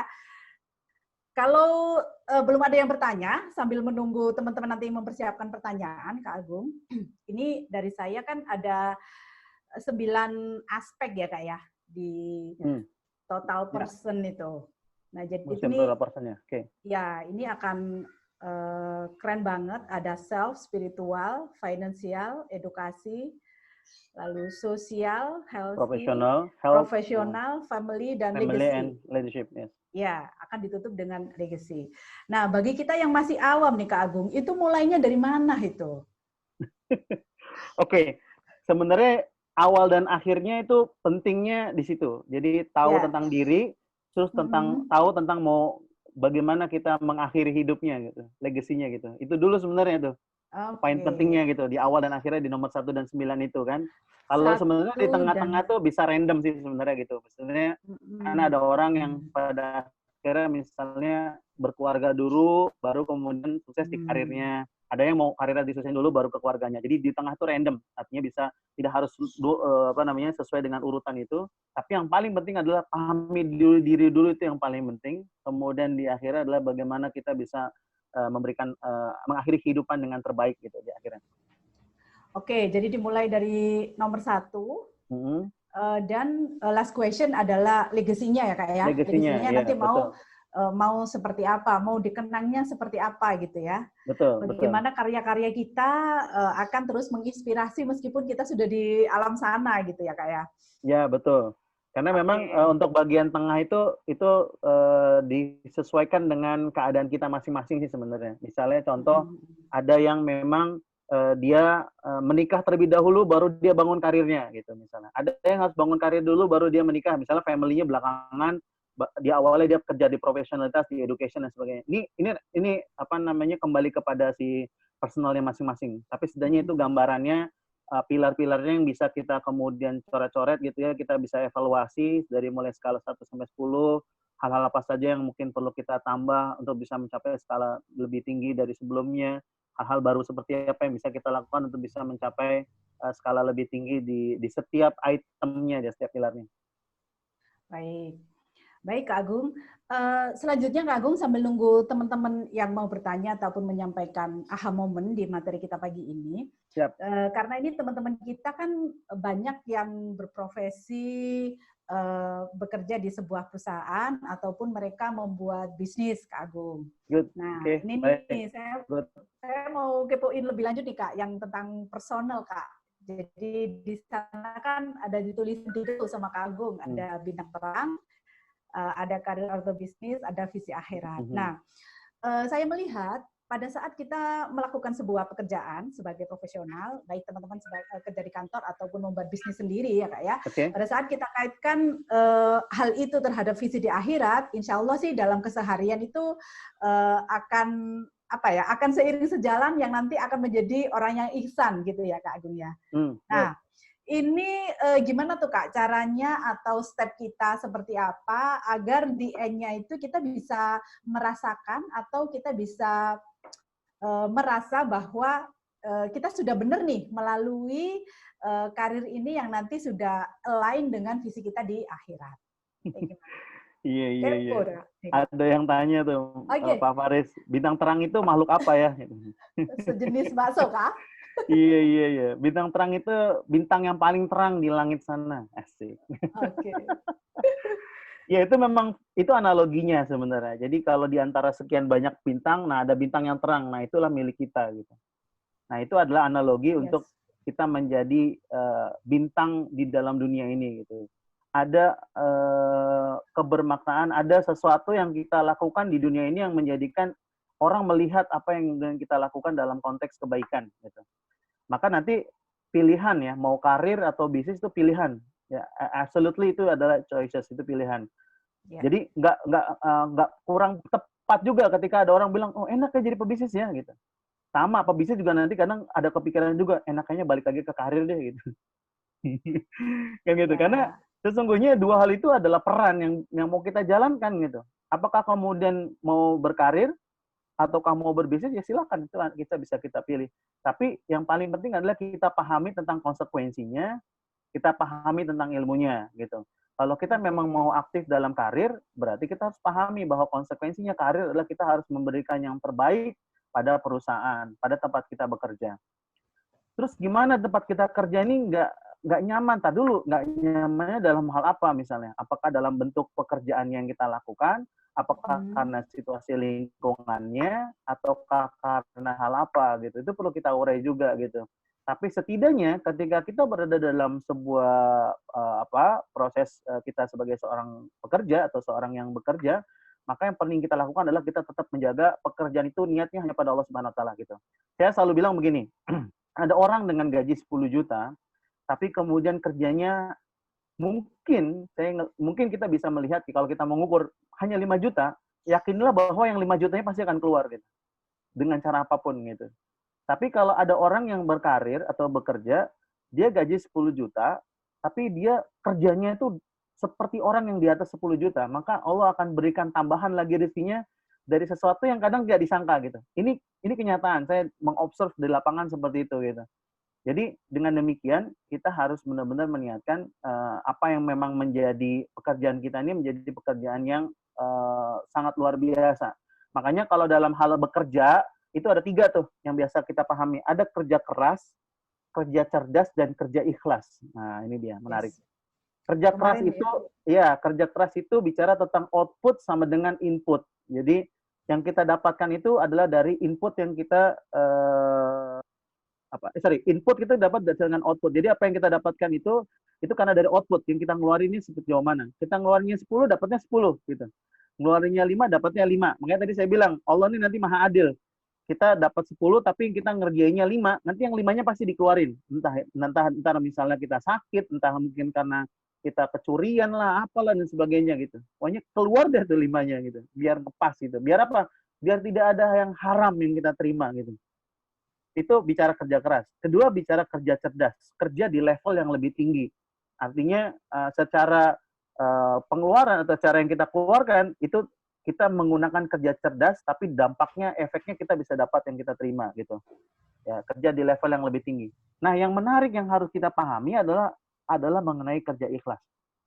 Selama ini banyak orang memahami bahwa kerja ikhlas itu adalah kerja hanya karena Allah Subhanahu wa taala. Yes, itu betul. Tidak ada yang salah sama sekali. Tapi kerja ikhlas dalam konteks yang lain adalah kerja di level alfa. Kerja di level alfa itu kita paham ya, gelombang otak manusia ini ada 5. Ada gelombang gamma, beta, alfa, theta, dengan delta. Setiap hari manusia akan melewati gelombang-gelombang itu. Gelombang gamma itu adalah gelombang tempat di mana kita tuh benar-benar bersemangat tinggi gitu ya. Makanya orang yang mungkin berperang, yang udah pikirnya tentang kematian, yang syahid dan sebagainya itu berada di gelombang gamma. Ya, tingkat yang paling tingginya gitu. Orang manusia itu dalam mencapai gelombang, selebihnya gelombang beta itu gelombang sadar. Seperti kita hari ini kita berada dalam gelombang sadar gitu. Dan saya juga bisa merespon pada teman-teman semua, ayo kita semua berjuang sebagainya gitu. Naik kepada level itu bisa. Cuman saya tidak lakukan karena kita berada dalam forum yang beda gitu. Kalau forumnya aksi-aksi mungkin masuknya ke gelombang gamma tuh gitu. Nah, di bawah beta itu ada gelombang alfa. Nah, ini yang menarik, gelombang alfa ini gelombang ketenangan. Sebagai seorang muslim, ternyata dalam satu riset dikatakan bahwa sholat atau kita melakukan ibadah-ibadah dalam Islam itu mengantarkan kita ke gelombang alfa. Dan gelombang alfa ini adalah gelombangnya kesehatan, gitu. Gelombang yang sehat, gitu. Makanya berzikir, ala zikrillahi tatmainnul qulub, gitu. Dan mengingat Allah hati menjadi tenang, beribadah sholat dan tenang, itu karena dia masuk gelombang alfa. Nah, berharapnya kita, ya, atau konsekuensi yang perlu kita lakukan adalah mengantarkan kerja-kerja kita ini kepada level alfa itu. Jadi rasanya kerja itu udah kayak nggak yang diburu-buru, nggak yang kemudian nggak nyaman gitu. Kerja itu kayaknya santai saja gitu. Tiba-tiba waktu selesai habis itu kerja. Nah itu gelombang alfa itu kerjanya. Gitu. Jadi nggak terlalu banyak tenaga keluar, tapi kerjaan semua beres, itu gelombang alfa gitu. Karena memang kita mengantarkannya kepada kerja-kerja yang memang itu benar-benar kita ngelakuin banget gitu. Nah, makanya kalau bicara tentang profesi dalam konsep Stephen agak lebih spesifik. Daripada Stephen itu profesi adalah hobi yang dibayar gitu. Nah, kadang hobi yang dibayar itu kalau memang kita dedicated banget dalam hal yang kita lakukan itu punya peluang besar untuk kita berada di gelombang alfa dalam hal bekerja. Entah kita jadi atlet, entah kita jadi staff, entah kita apa, lakukanlah pada gelombang alfa. Ya, menjalankan itu dengan keadaan yang tenang, dalam keadaan nyaman, riang gembira, senang, sukacita gitu. Itu nanti dengan sendirinya akan menarik banyak prosperity, keberuntungan buat kita. Meskipun kita adalah seorang karyawan atau seorang yang bekerja atau yang memilih di bidang karir. Ya. Itu. Baik, terima kasih Kak Agung. Nah ini ada satu rahasia lagi nih yang dikuak ya sama Kak Agung ya. Ada rahasia ada kerja keras, yes. Ada kerja cerdas. Yes. Ada kerja ikhlas tuh. Nah, teman-teman bisa cek nih pada diri sendiri. Saat ini teman-teman kerjanya itu sudah ada di level mana? Apakah teman-teman masih di kerja keras atau teman-teman sudah naik level di kerja keras, kerja cerdas atau bahkan sudah di kerja ikhlas gitu ya.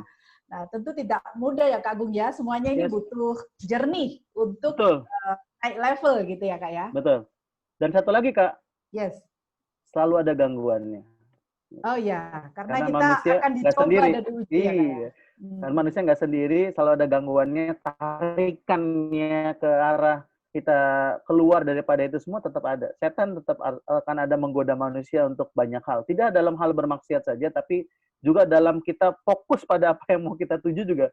Setan juga bermain gitu. Ya. Dan jangan salah juga ya, setannya juga berlevel-level gitu. Jadi betul. Usianya lebih tua daripada kita, jadi dia tahu tuh, ini orangnya harus digoda dari sini gitu. Expertise-nya di sini gitu.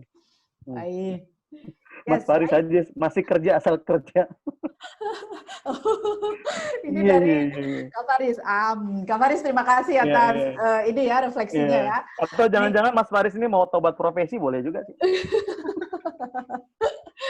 Oke, teman-teman selanjutnya saya undang kembali bagi yang ingin bertanya-tanya seputar dengan materi personal mastery siang ini, ataupun teman-teman ingin bertanya tentang sebuah struggle nih yang teman-teman sebetulnya ingin lakukan terhadap diri sendiri, tapi masih struggle juga bisa ya Kak Agung ya? Struggle bisa, oke.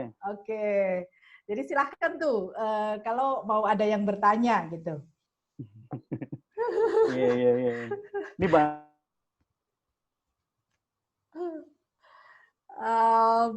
saya lihat tadi dari 39 sebelumnya. Ada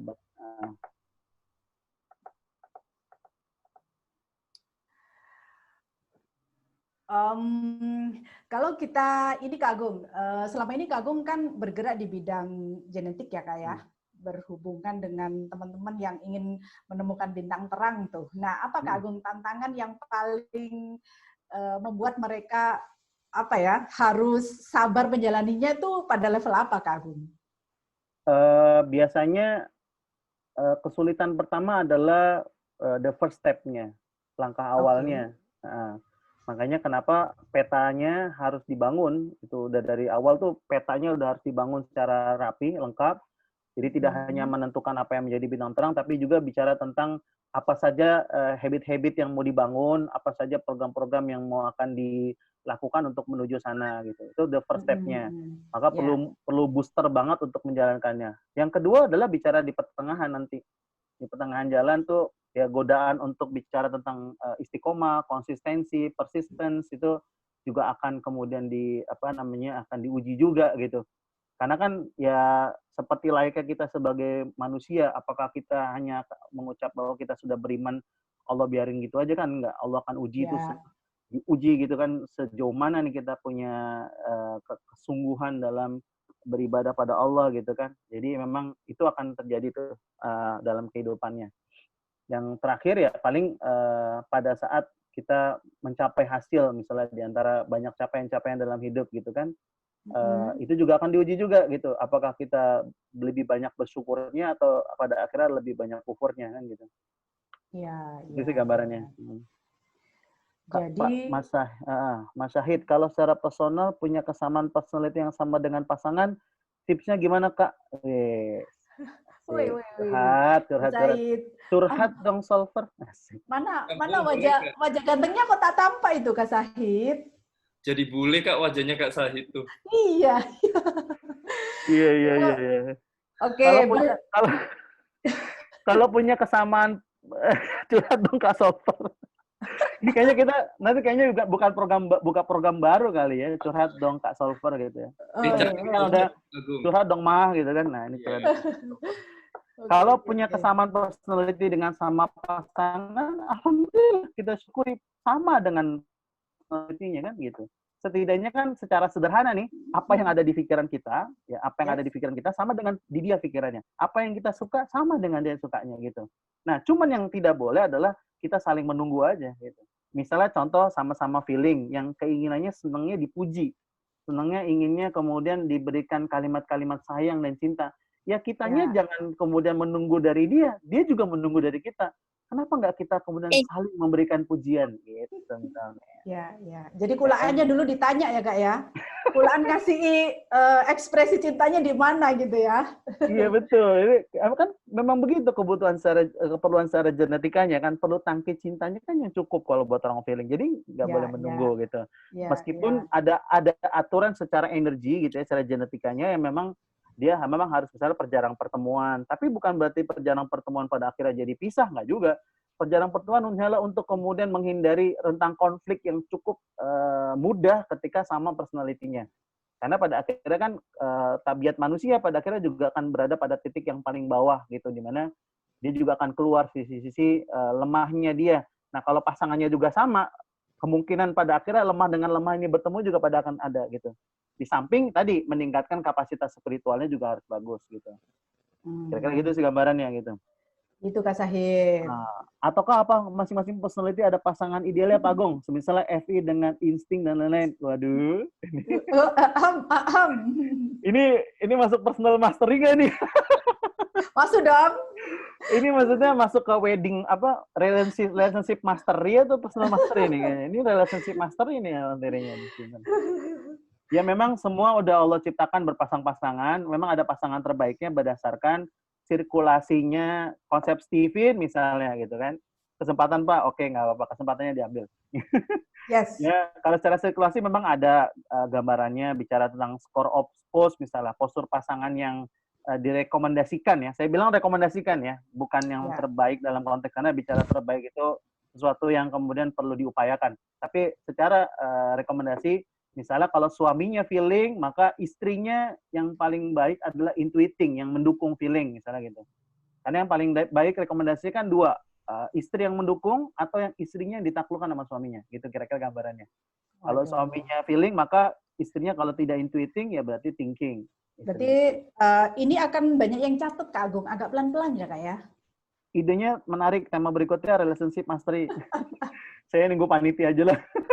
Nunggu invitation Kak Syahid ya. Iya. Wah, cocok dong katanya. Iya. Jadi kira gitu. Karena nanti dalam postur yang lain, yang ketika dia yang istrinya menaklukkan sama yang sama, misalnya tipenya begitu, atau yang suaminya mendukung, itu memang perlu effortnya agak besar gitu. Tapi apakah kemudian itu bisa langgeng? Bisa. Karena banyak contohnya dan banyak klien-klien saya juga yang berhasil. Kemudian ada yang istri mendukung suami dan sebagainya. Ada nggak yang nggak ada masalahnya? Saya rasa nggak ada, semua juga ada masalahnya. Tinggal bagaimana kita bisa mengendalikan atau mengontrol masalah itu. Setidaknya kalau kita tahu personality masing-masing pasangan, jadi lebih enak aja, jadi lebih mudah gimana cara dapetin solusinya gitu. Dan minimum banget tuh kita jadi tahu, oh itu istri saya banget tuh, oh itu suami saya banget gitu karakternya. Karena mau pernikahan 5 tahun, 10 tahun, 15 tahun, 20 tahun pernikahan, ya sama aja. Semua berkaitan dengan komunikasi pada akhirnya. Dan komunikasi itu dilatar belakangi dari bagaimana kita memahami personalnya masing-masing. Oke. Itu. Ya, ini dari Bunda Ayu ada komen, yes banget. Cocok dengan dari Katutus ada, wah cocok dong FI dengan TE. Cie, selamat ya yang sudah cocok ya. Iya. Kita itu gimana Kak Wiwi? Kita gimana Kak Wiwi?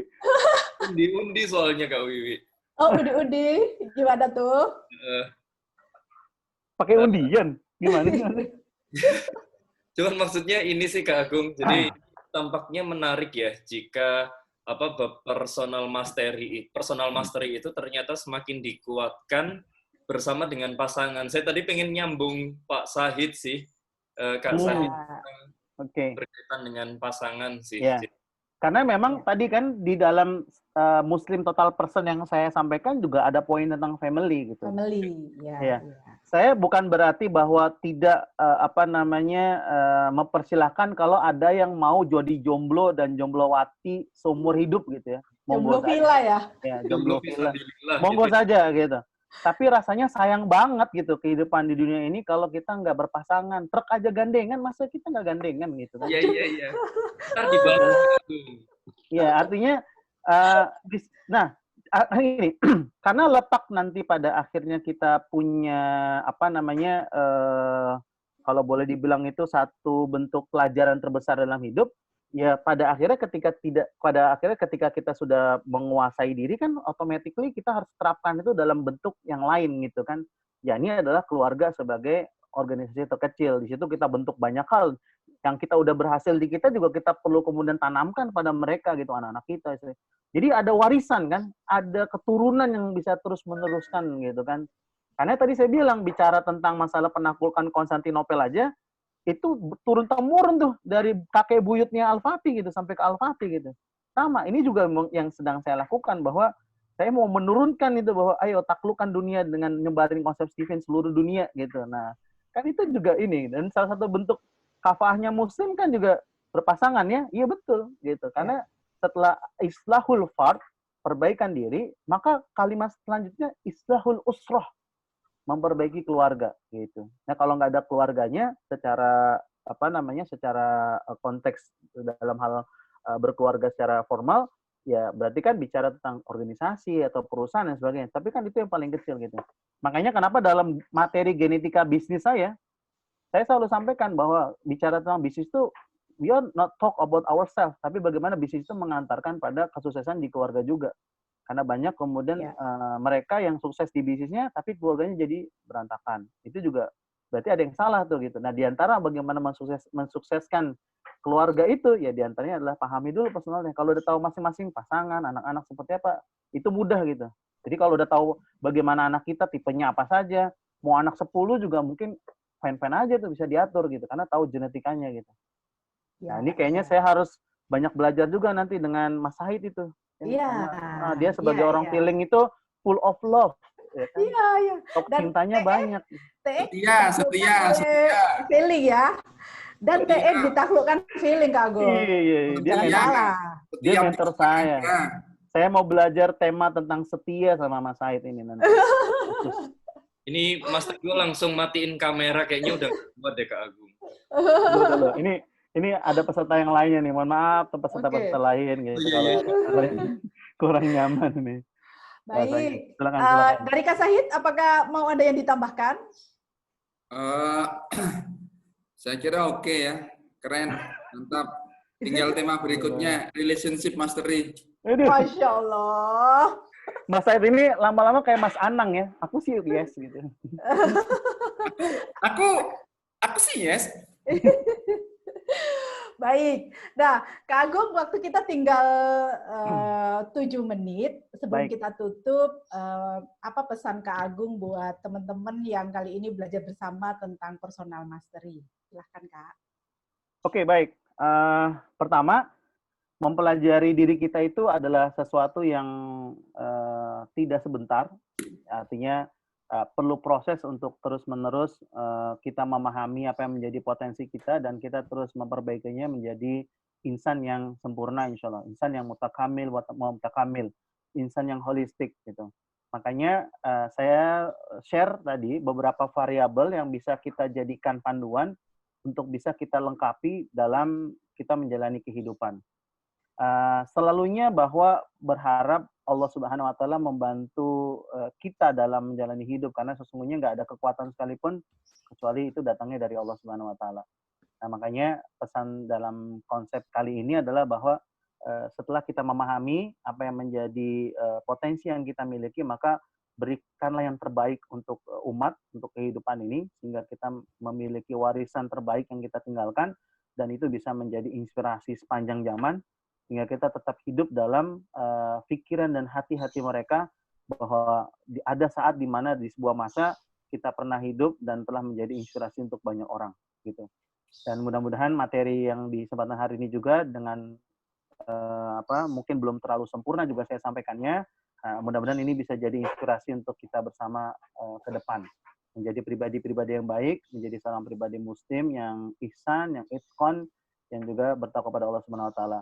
Sampai berjumpa ya, see you on the top. Sampai berjumpa nanti dalam keadaan terbaik dalam kehidupan kita, dan juga semoga saya berdoa pada Allah Subhanahu wa Ta'ala semoga kita kelak tidak hanya dikumpulkan lewat Zoom ini, tapi juga dikumpulkan di surganya Allah Subhanahu wa Ta'ala.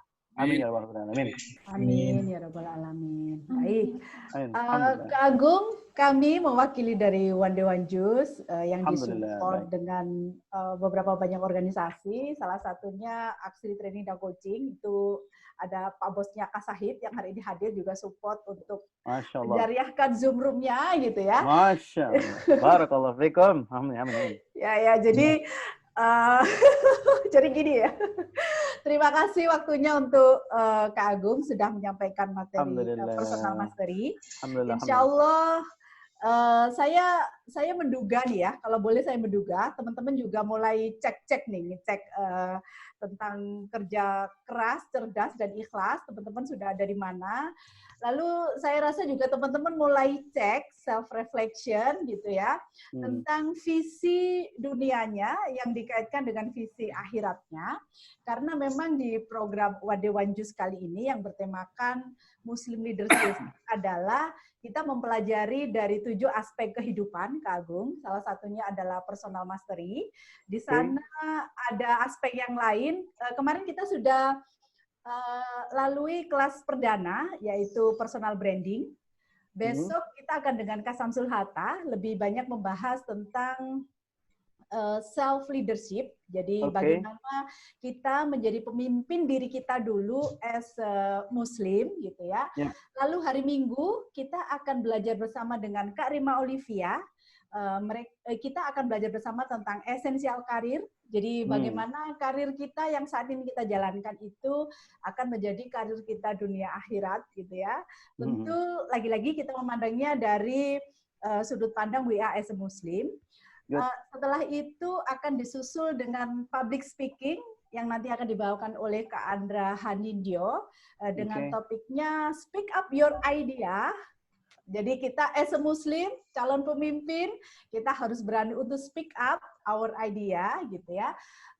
Lalu di hari selanjutnya kita akan belajar bersama dengan Dr. Bahrul Ulum Kagus. Beliau salah satu direktur di rumah sakit daerah di Sukabumi sana. Beliau akan share tentang healthy mastery yang lagi-lagi akan kita lihat dari sudut WA as a Muslim. Dan di materi yang ketujuh, yang terakhir, nanti akan ditutup dengan Syariah Financial Planning, nanti dengan saya sendiri. Jadi teman-teman harapannya memang ketujuh aspek kehidupan ini kita bisa aplikasikan di keseharian kita agar roda kehidupan kita bisa berjalan. Gitu. Good. Ya, jadi kembali lagi saya mengundang teman-teman untuk join besok. Kita punya materi self leadership ya. Nanti bagaimana joinnya kita akan komunikasikan di WA group. Oke, terima kasih saya ucapkan kepada teman-teman yang sudah join. Nah, sebelum kita tutup, nanti kita akan ada foto sesi bersama. Boleh dibuka videonya, teman-teman. Oke. Penata gayanya Mas Tutus. Penata gayanya. Ya, jadi sekarang ini untuk pengambilan foto saya serahkan kepada Kak Tutus ya. Gayanya kayak apa tuh? Kita ngikut aja. Yap, baik. Terima kasih banyak Kak Wiwi, terima kasih banyak Kak Agung. Yuk teman-teman silahkan mulai dinyalakan kameranya.